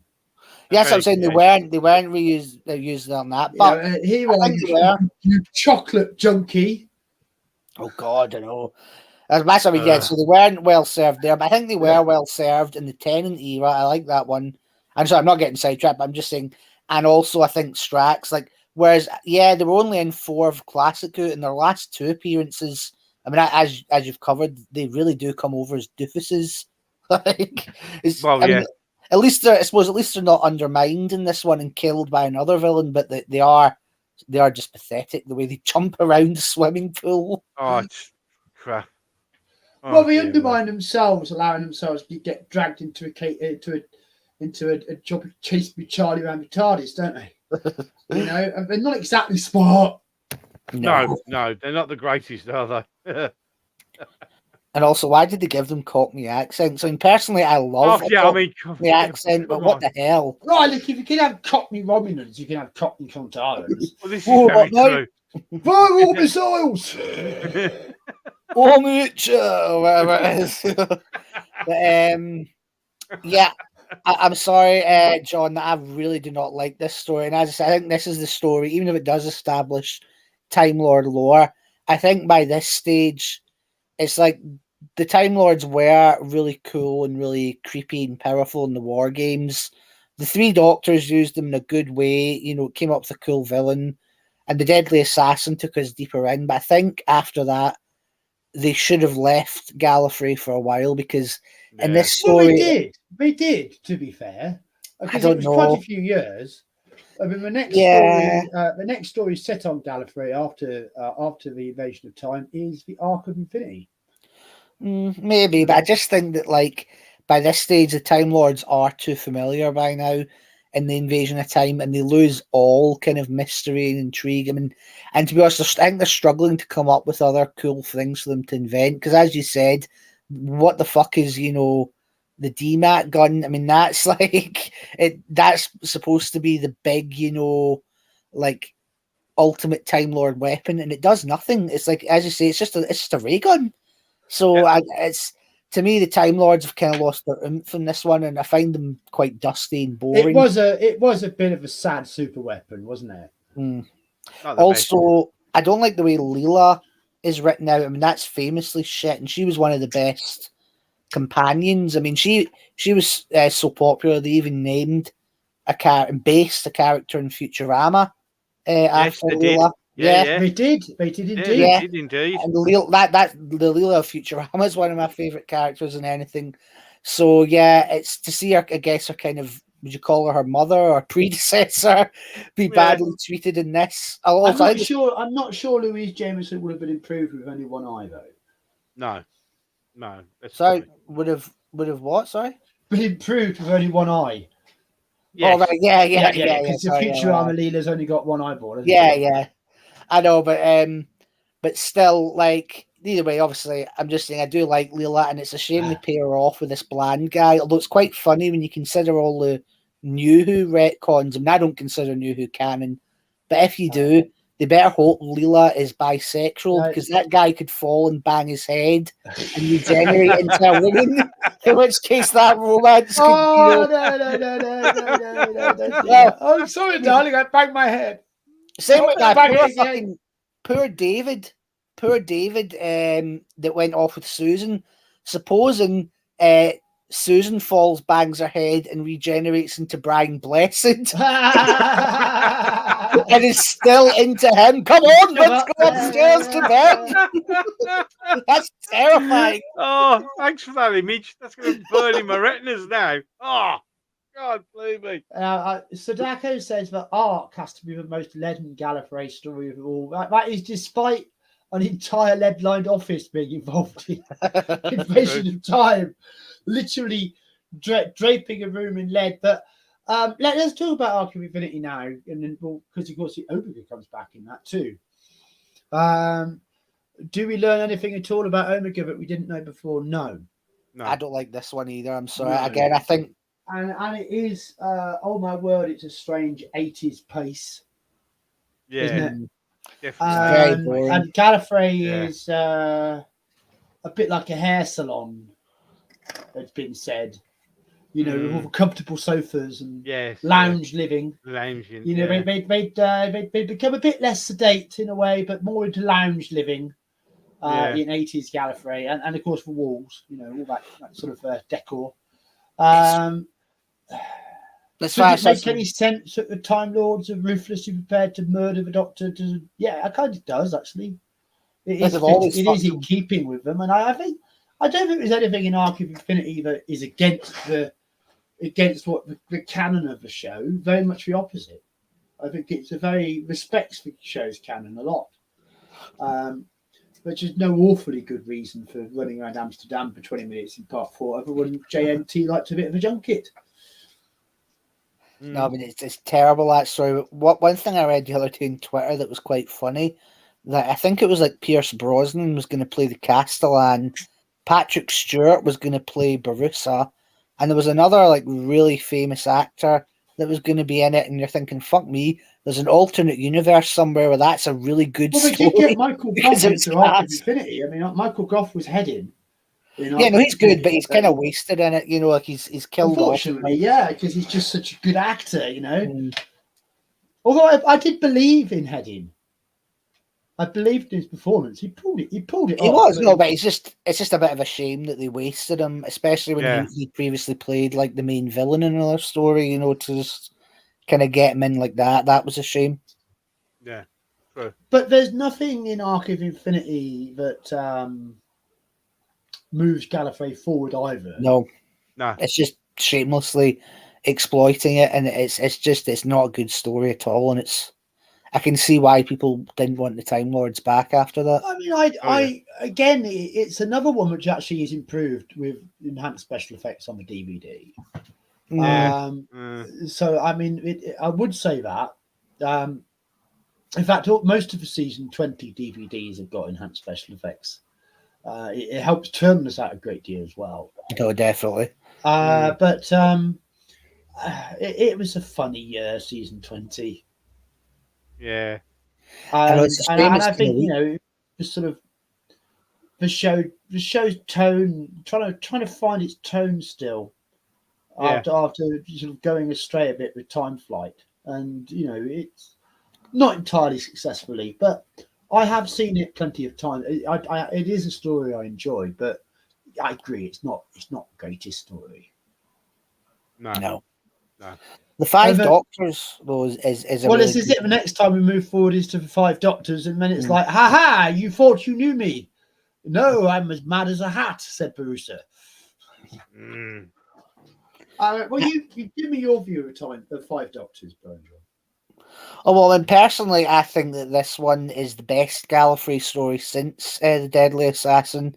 I don't think it's quite as good as the Three Doctors, because it's definitely more muddled, and there are some issues, like Terrence Dicks being a dick to the Cybermen. I mean, even if that shot of them being slaughtered is really cool, he didn't need to make them such doofuses, and the reason he did it because he wanted to spite Eric Sayward and the creator of the Cybermen.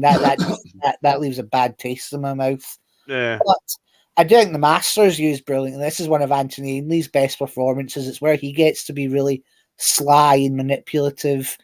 And also, I think that the Gallifreyan bits are actually the most interesting. Like, I really love the whole Tomb of Rassilon, and the Death Zone is a really, clever and really quite scary idea. And I will say this was a story that always scared me when I was younger because of what happens to Barusa at the end when he's turned into a statue. I always used to say, I used to get scared walking by statues because I thought, oh God, what if they were once real, like Barusa and they're trapped? Yeah, fair enough. Well, I mean, that was wonderfully chilling. The idea of eternity as a statue, and also, every time I watched it back and he'd say, "I accept," I'd be like, "Oh no, don't say that. You're going to end up as a statue." But also, so deserving that Barusa ended up there. But if you stop to think about it. But it's actually, I meant to say about Deadly Assassin, because I've said before about how childhood me was fascinated by infinite pits and never-ending drops and falls in Doctor Who. Like from Planet of Evil when the Doctor falls in the pit. And it was similar when the Master rolls away and falls down the crack, and I'm imagining him just go, ah! how far did he fall? You know, and why was I thinking about infinite drops of Arc of Infinity? God, I lost the plot. Damn. Mhm. Yeah, my brain's gone. Yeah, I was onto something, but I lost it. But we ought to talk about, we also want to talk about Anthony Ainley now because we're catching up again. Yeah. So, I mean, Ainley came in Keeper of Traken. Yeah. Then Legopolis, and then Castrovalva, and then Time Flight, and then also King's Demons before we get to him showing up in the Five Doctors. So he was well established as the new face of the Master. He was the Master by then. Comment, chat has said multiple times that Anthony Ainley is the second best Master. Yeah. I'd agree with that 100%. It's impossible not to agree. Yeah. Because absolutely. the problem is that Anthony Ainley's scripts were not as good as Roger Delgado's scripts. Not as even. So while there is a lot of good stuff his Master does get to do, his Master gets undermined by some stupid shit too. Oh, yeah. I feel the Master fell victim to a lot of the time they'd have a pretty boring, lackluster story, and they'd think, okay, let's just crowbar, a name villain into it to spice it up. And they couldn't do that with the Daleks because Terry Nation was fiercely protective of them and would never allow them to just be shoved. The Cybermen are also a bit more difficult because they're a race. So yeah, the Master that they owned the rights to, and they had a guy under contract, I think they often just crowbarred him into stories rather than writing stories for the Master. Like that's well, as an actor, Anthony Ainley was a little bit unique because he did not have the problem that most actors do. He didn't have to worry about where the next job was coming from. True. Because he was an independently wealthy man. Yes. I believe through his family's fortune. So for him, acting was never a life and death profession, in as much as it was a way of expressing himself. And when he took on the Master, he became extremely dedicated to the part. I mean, he always did give it his all. Oh, but yeah, as I say, 100%. the scripts sometimes did not serve him so well. And that's why he's the second best Master, because he wasn't given the chance to be the best one because of the script. But I mean, as Sadako rightly pointed out, by the time we get to the Trial of the Time Lord, especially and onwards, we're into Panto Villain by then. I think his last really good performance was Planet Fire. Well, I disagree. Actually, I'm not that keen on Planet Fire. I think Ainley's best performances are Legopolis, Castrovalva, Five Doctors, and above all else, Survival. I mean, obviously, I just don't feel like that about Survival. Oh, I love him in Survival. In fact, I go as far as to say that's the single best performance from anyone as the Master. I mean, I think overall Roger Delgado's better, but I think that's the story, along with the Deadly Assassin, that really make the Master into a really. Well, I mean, it's definitely a taste issue. I mean, I would I'd much rather have Planet of Fire than Survival. And I think that the desperation of the Mini Master, and also the celebration of victory at last, but also the way that it really was written that he actually was supposed to be getting killed off that time. But it was JNT; he couldn't let it go. They should have had an explanation. That's, to me, the Master coming back in the Mark of the Rani was just saying I'm indestructible. I think that's the worst bit of writing. The plot hole that had to have season 6B is the worst retcon, but that's the worst bit of individual writing, not bothering. Yeah, I'd agree. Coming back. It's funny because fucking Stephen Moffat, of all the things he was going to use from the Master from the original series, believe it or not, that's the one bit he said he wanted to copy, was just to have the Master show up with after having been killed without any explanation. It's unbelievable. That's the one bit he's going to copy. The worst bit of writing. Well, of course. Suits him. No surprise there. Well, I mean, coming back to the Five Doctors, I mean, it'd be interesting to think, would the Time Lords have kept that deal if the Master had succeeded in the mission they set him? You I know, don't would they think so. really have given Nah. him a new life cycle? No. So we definitely learned something else about the Time Lords there. When they're desperate enough, they'll tell any lie. Yeah. Yeah, I think they definitely wouldn't have. I don't think they expected him to succeed. I think they just thought, like, you know, he'll maybe help the Doctor, like he'll maybe push him towards the tower because the Doctor, if he's distracted by something, perhaps the Master will keep him on his toes. I don't know. I mean, I don't think they were really. No, thinking, they weren't expecting him to succeed at all. Well, I think by the time we do get to Trial of the Time Lord, it's classic who kind of brought Gallifrey to the point where you have to wonder if the society is even worth saving. Yeah. Because it's obviously become so corrupt, you know, with the exposure of the Ravelox and also manipulating time using Yukanos. You know, it was clearly the Time Lords are not behaving like they used to do. So there's some part of Time Lords which are desperate, and there's another part of the Time Lords which is so apathetic. You know, we've allowed all this to go on, and we're allowing this show trial, you know, for the Doctor to put the Doctor on trial to steal the Doctor's lives. You know, they've become a people who will let that go on, and it is left feeling like, well, it's very nihilistic. Yeah. Where 80s Doctor Who leaves Gallifrey is very nihilistic. It's not a positive view at all.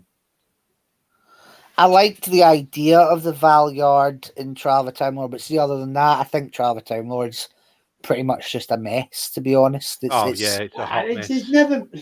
It's cute in a way, but how would you steal your own lives to live the life you've already lived? Yeah, don't even go there. there. Exactly. It's stupid. Makes I mean, sense. it is. Because if you did that, you'd unravel your own timeline. Yeah. So how was that ever supposed to work without causing a major causal paradox, which would probably have blown up Gallifrey anyway? Yeah. There's apparently there was a rule. I think it was for the Doctor Who Virgin Adventures, or it was for some novel range, where they were specifically told not to ever include the Valyard. It was like the editor said that under the reasoning that he's a continuity nightmare, a stupid idea, and a dull villain. So that's true. well thought of. Pretty much sums him up. All true. Yeah. Yeah. That's on the Good nose. old, bless them, Pip and Jane Baker with their megabyte modem. Yeah, indeed. So dangerous, a megabyte modem. A whole megabyte. Oh, God. No, not a megabyte. Oh. Even in 1986, that was a cringe line. It really was a big cringe line. There's nothing you can do. What is it to halt the catharsis of spurious mortality, or is it, or something? It's something. We've got a weekend to write this. We're getting paid. Woo! Spurious morality. Morality, no mortality. Oh, mortality. Sorry, Golden Age. You know what? That sounds like that's what that was. That line should have been spurious morality. Should have been spurious mortality. Should have been, but they didn't think that. They were writing it down quick. It's in a rush. In a rush. rush. It was in Bob a rush. Died. Eric Sabrin's fucked off. The whole thing is screwed, and as we cook this in 24 hours. Yeah. Sorry, Golden Age Geek. Were you going to say something? Deserve better.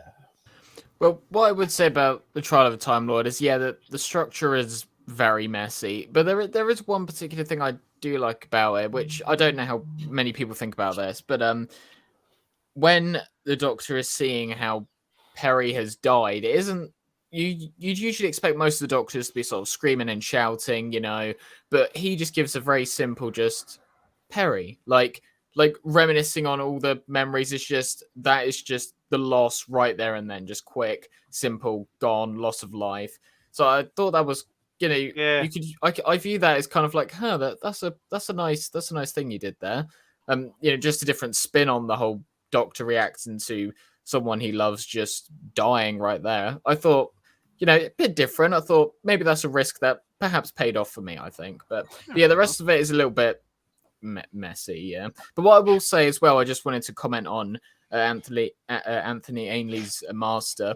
Yeah, I'm kind of in two minds about his master most of the time, because I feel like, in a way, I feel like he's trying to impersonate Roger Delgado too much, but at some point they go so pantomime that I think, right, get back on course. You're not really being the master here. So I felt like he didn't really have enough. Well, he didn't really have an opportunity to solidify his own version of the master. I feel like at times he's trying to be someone else's version, of course, Delgado's. I think they could have done something else a bit different with him too. It was a lot better when Davison was the Doctor. When Peter left, yeah. I think the focus went off trying to do something serious with the Master from there on. I disagree in that I agree to some extent with Golden Age Geek, and ironically, I think it's the opposite. I think that in the Davison era, he was a bit of a Delgado clone. But again, I think by the time you get to Survival, I could not imagine Roger Delgado in that story, because the Master's a lot more kind of vicious physically. Like, he's a really kind of, it's like, and also that story that really plays on the hatred between the Doctor and the Master, like when they're fighting in the burning planet. I couldn't, like, Delgado would be too cowardly. He'd be like, no, if the world was burning, whereas Ainley's like so kind of crazy that he doesn't care. So I think by that stage, Ainley had really put his own stamp on the character. Yeah, definitely. Now, fellas, I have an eye on the time. We've gone over. We've just clicked over the 2 hours mark, and I want us to talk a bit more. I want to talk about my biggest disappointment about New Who. Oh, okay. And my biggest disappointment about New Who is Gallifrey. Completely, they've fucked the Time Lords in every conceivable way. They've killed them off. They've made them villains. They've made them no longer the Doctor's people. I mean, well, all the things they did do, but it's what they didn't do, and they didn't come up with a single really well-written, significant Gallifrey story. True. During the entire of New Who, and thinking about our episode, how could we fix Series 12? Yeah. Which I do think was a bold experiment. It was. We came up with so many ways in which, okay, let's say these things about Gallifreyan society. Make it a metaphor about the corruptness of the British establishment, if you want. Make it about empire and patriarchy and all these things. But make doing something about it the plot. Yep. And that was overwhelmingly what I felt was the most positive suggestion that we had for Series 12. Yeah, made sense. If you're going to have a revolution, if you're going to overturn the tables, if you're going to change the way everything is, do it through the Doctor, not behind the Doctor's back. Yeah, exactly. Exactly. Obviously that was awful, but it's just that in all that time that New Who's been running, which is, where are we now? 18 years. Yeah. God. Gallifrey as a concept is squandered. Totally. Well, it is my biggest disappointment. Well, I also even from when New Who came back, even from when New Who came back, from that first vision of Gallifrey and New Who we had in The Sound of Drums, with the Doctor reminiscing about how it looked, and we saw the sit down of the Time Lords for the first time. And my hope that something significant was going to be done with it. I really enjoyed End of Time. I know it's other fans don't for other reasons, but I did at least enjoy it. Here was a strong Gallifrey plot. Gallifrey itself being the threat to the Earth. I loved it. Yeah. I absolutely loved that. I loved how people would freak the hell out of a giant red planet just turned up in the sky, sort of rolling towards us. Like, I just loved all that about it. And the bigness of that idea. And I wanted more. And we never got it. We never got it. Yeah, never got it. We got Day of the Doctor, which tied up all of the plot ends that they'd left lying around. Well done. Yeah. We got Hellbent, where Gallifrey was just something to be exploited, used, and tossed off. Yep. And we got what Chibnall did. And then we got that. Yeah. And I don't know what it is about our culture these days. Why we can theorize about it, but why the idea of this society better than us has become so anathema that we can't stand it and need to rip it down and don't you dare tell us you're better than us kind of thing. What's going on with, with Asgard in the 4 movies blown up? Yeah, true. True, gone. Wakanda's got plot armor. Can't think why. Oh, No, normally. land. But I mean, there is the romance of it, the fallen Camelot side of it, and I think that the Time War did play into that kind of mythos making, which I think worked quite well. Really, the idea of the Time War itself worked well, but just failing to do something satisfying with Gallifrey. It's my single biggest regret with New Who. Second biggest regret is screwing up the Master. Yes, big time. That's just what I was about to say. I think the Master. Over to you then, Bojaw. Oh no! Sorry, I didn't. No, really, you go for it. Tell me how New Who screwed up the Master. Are you sure? Because yes. Crack on. I know you wrote notes. I want them on record. Okay. Well, sorry, but I was just saying. I think that the Master has been the most misused of all classic villains. In fact, I'm just going to sound like hyperbole. I can't think of a single classic villain in anything that has been as fucked up as the Master has in New Who. I mean, apart from Derek Jacobi, who was really good, all the Masters in New Who have been pretty terrible, and they've just not borne really any resemblance to the Master. Like the John Sim one was basically a pound shop Joker, and Missy was an abomination, and she was basically just Stephen Moffat rehashing River Song, Irene Adler, and Tasha Lem again. That was it. She was just the 4th version of that. And also, I will say she was the beginning for me, not just of the feminist takeover, but of the trying to rewrite classic Who and like it kind of retroactively ruining it. Because what we were saying about the Deadly Assassin earlier, that story for a while when I took New Who seriously, that was kind of ruined by Missy because you'd be watching it and now it would seem funny because you'd think, oh, when the Master's going on about how much he hates the Doctor and wants to kill him, actually, no, he's just his jealous ex. Like, it can't admit that he wants to shag Tom Baker, because that's basically what Missy did. That's like the characterization they gave Missy. Stephen Moffat even said that Missy's murder of Osgood, this is an interview, you can read it, was like the ex-girlfriend killing the new woman on the scene. Because that's how Missy was. She's jealous and protective of her fella. I mean, for fuck's sake, what's wrong with him? And I mean, Sacha Dhawan, to be honest, I think he was probably, and I don't particularly like his portrayal, it's too jokery, but he was actually probably the best Master in New Who, but he was in the absolute fucking worst story of all time, so really it's hard to judge him for that. But yeah, basically, I think there's a trend. Sorry, there's less I'll say about it, but I think there's a trend in modern fiction where nobody can write a kind of Moriarty, Blofeld, Lex Luthor type of villain who's suave, a kind of gentleman of crime.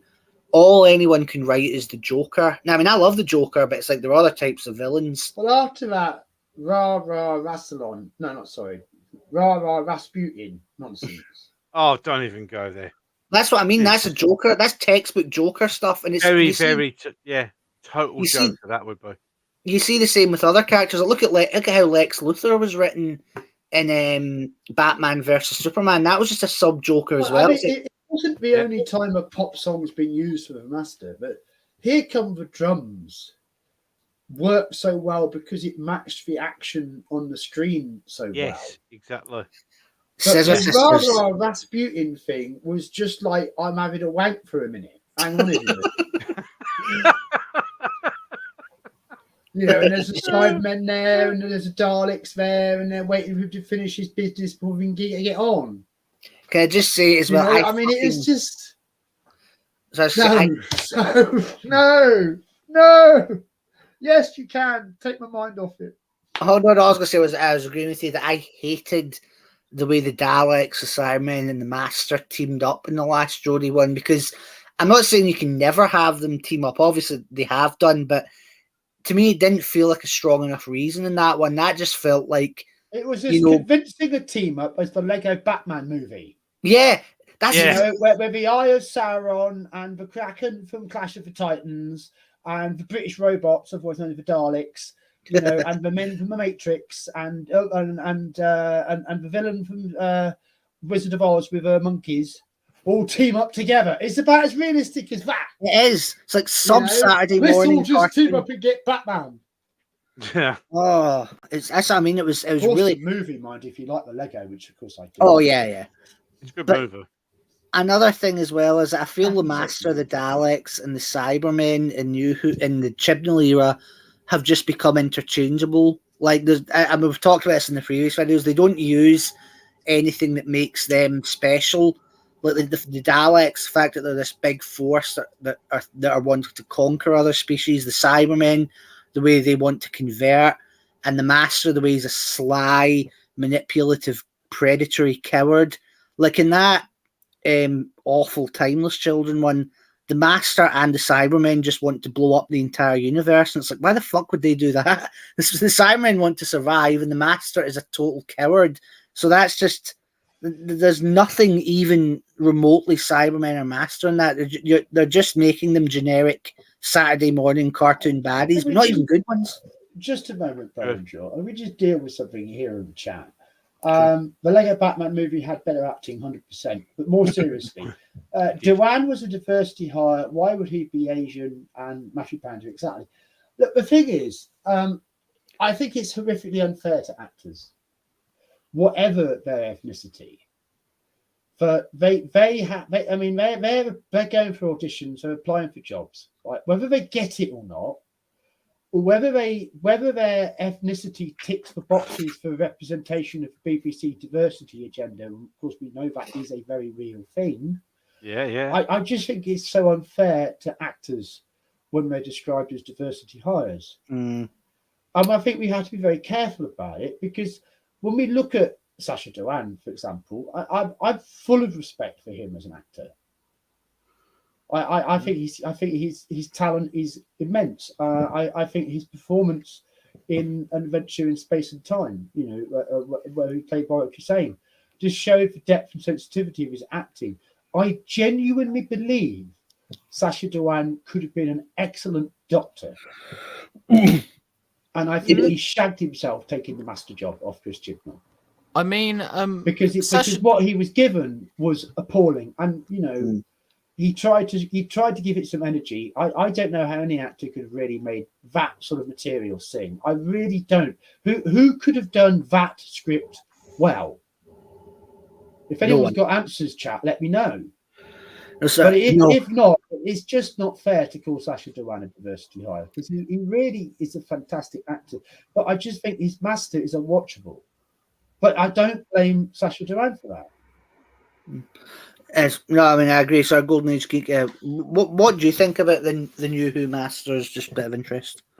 Well, I'll just say about Sacha Dhawan first. I think there was a moment, particularly in Power of the Doctor, where he's commanding Yaz to walk with him, and he stops, turns around, and says, "Don't make me ask again, Yaz." And that was good. But most of the time, all the other scenes he's in, he's just screaming. He's just standing around, throwing his arms around, just screaming. And again, it's even worse than Joker. I think Joker would be embarrassed to be compared to that. I mean, it's absolutely pathetic. Well, yeah, Joker's a great villain, obviously. Oh, it's the greatest villain ever. Love the Joker.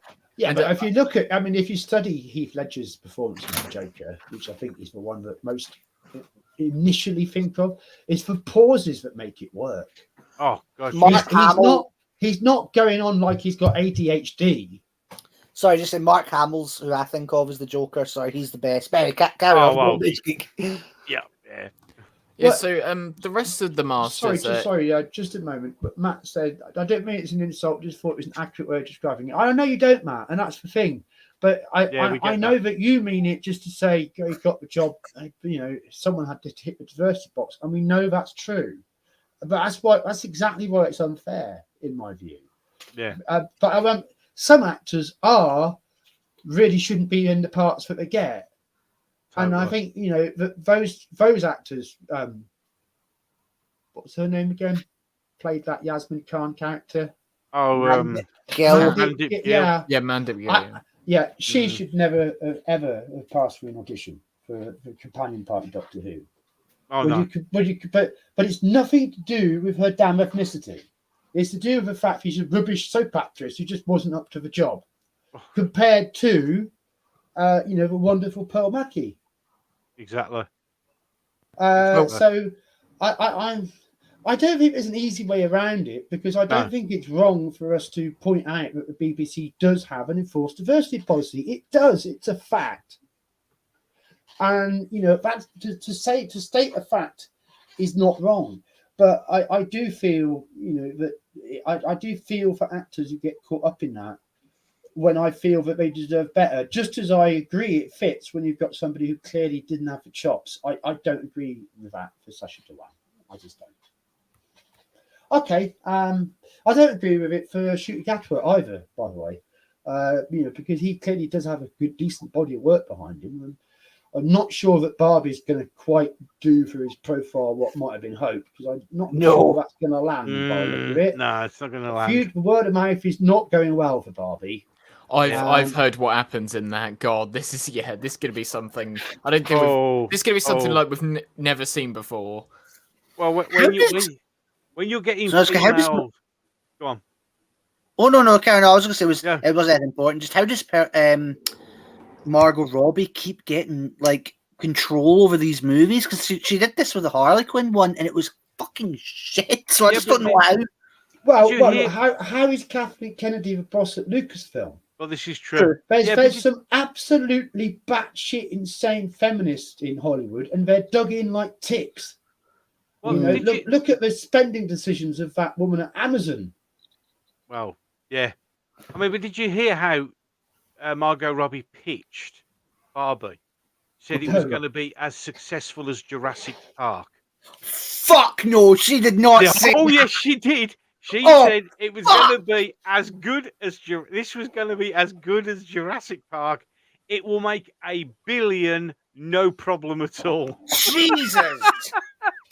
And then you get reviews, but the thing is, you're getting reviews from female, women, mothers and daughters, and they're going on how bad it is and how horrible it is to men. And you think this is gonna have such a huge drop off in the second week. Because word of mouth. It's just unbelievable. Here's the thing, Margot Robbie. Most normal women don't hate men. Same way most normal men don't hate women. I'm not going to want to see a film where there's a guy going on about fucking... It's the opposite. Most normal men really like women. Most normal women really like men. Men and women like each other overwhelmingly. I mean, it's hardwired too. That's why exactly, because that's how the race survives. Tiny minorities who can't get along, and this is our current social obsession. But it's absolutely true. Most people like the opposite sex and get on with them. Exactly. Exactly. Sorry, Golden Age Geek, you were saying something that was about the Master before we got sidetracked into it's worth damn well saying. Damn it. Yeah. Oh no, absolutely. I'm glad you told me about Jurassic Park. That is fucking... That was the pitch. That was the pitch. Oh, God. I think that plan might come unraveled, dear. I think it was the same plan where Phoebe Waller-Bridge was going to take over as Indiana Jones. The Flash was the best DC movie since The Dark Knight, remember? Oh, no, get ready for the next DC one. Kathleen Kennedy was going to crap out billion-dollar forces female Star Wars movies every year. I mean, let's get ready for the new DC one. That was it, the Blue Beetle, the one that it's projected to take just 12 million on its opening weekend. Well, that's what happens when you tell the fans this. When you insult every fan and he's actually now the director's now begging people to go and watch it because no one is. They deserve it. They deserve everything they get. If you're going to insult people, you're going to get what you deserve. God. If you're going to take your audience for granted. Yep, you're going to get what you deserve. I mean, Chris Chibnall learned that. Yeah, but I mean, look at Sounds of Freedom. Look at Sounds of Freedom. I mean, that on Wednesday actually beat Mission Impossible. Which, as far as I'm aware, is still being denied a license to be released to the United Kingdom by the British. Yes, it is, because they won't let us watch it. I'm not doing another video on Sound of Freedom because this week alone, right, 10 YouTube channels have been taken down, not just Yes, I demonetized, know. taken down, and I'm fucking terrified.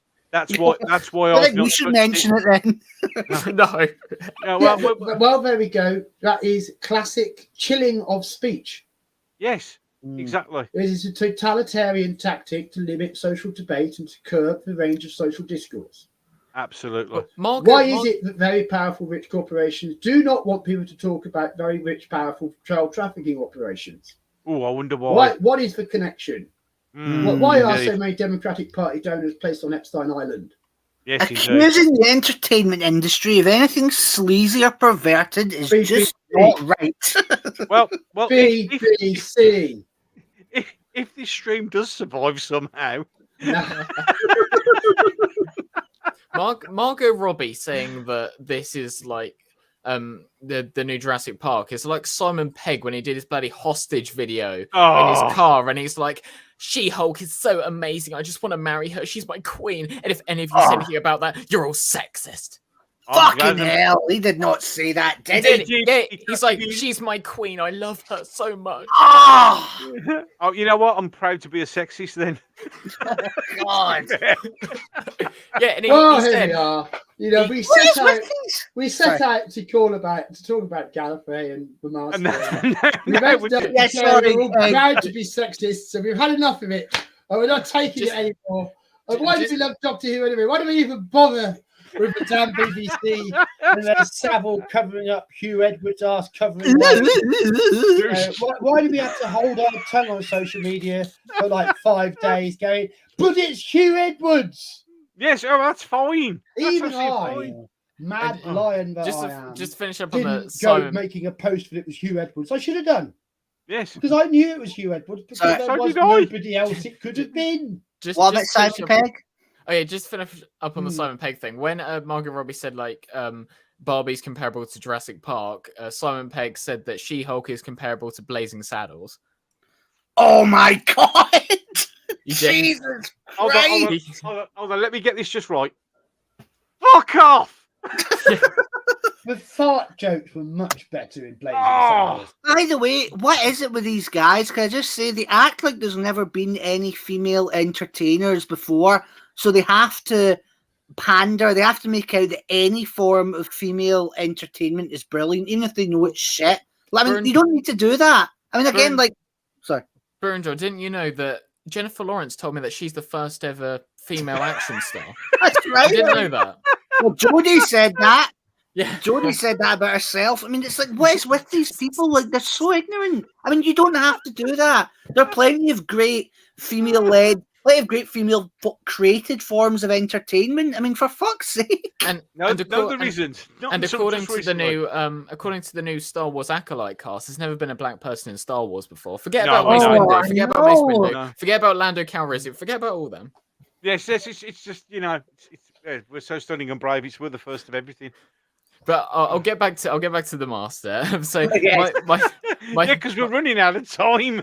My thoughts on the modern Masters is that I think Derek Jacobi was absolutely amazing for the time that he got. I think that John Sim, he could have done a lot better. I feel like Russell was the one who told him to ham it up, because when we saw him in World Enough in Time and The Doctor Falls, you know, forget about all the garbage lines that he had to say. I thought his performance was really good. I thought it was really reserved. It was very silent. It was very menacing like that. So I think, again, it's the case of missed opportunity. Very clear when it came to the press around World Enough in Time, but he wanted to give his Master more menace and stuff.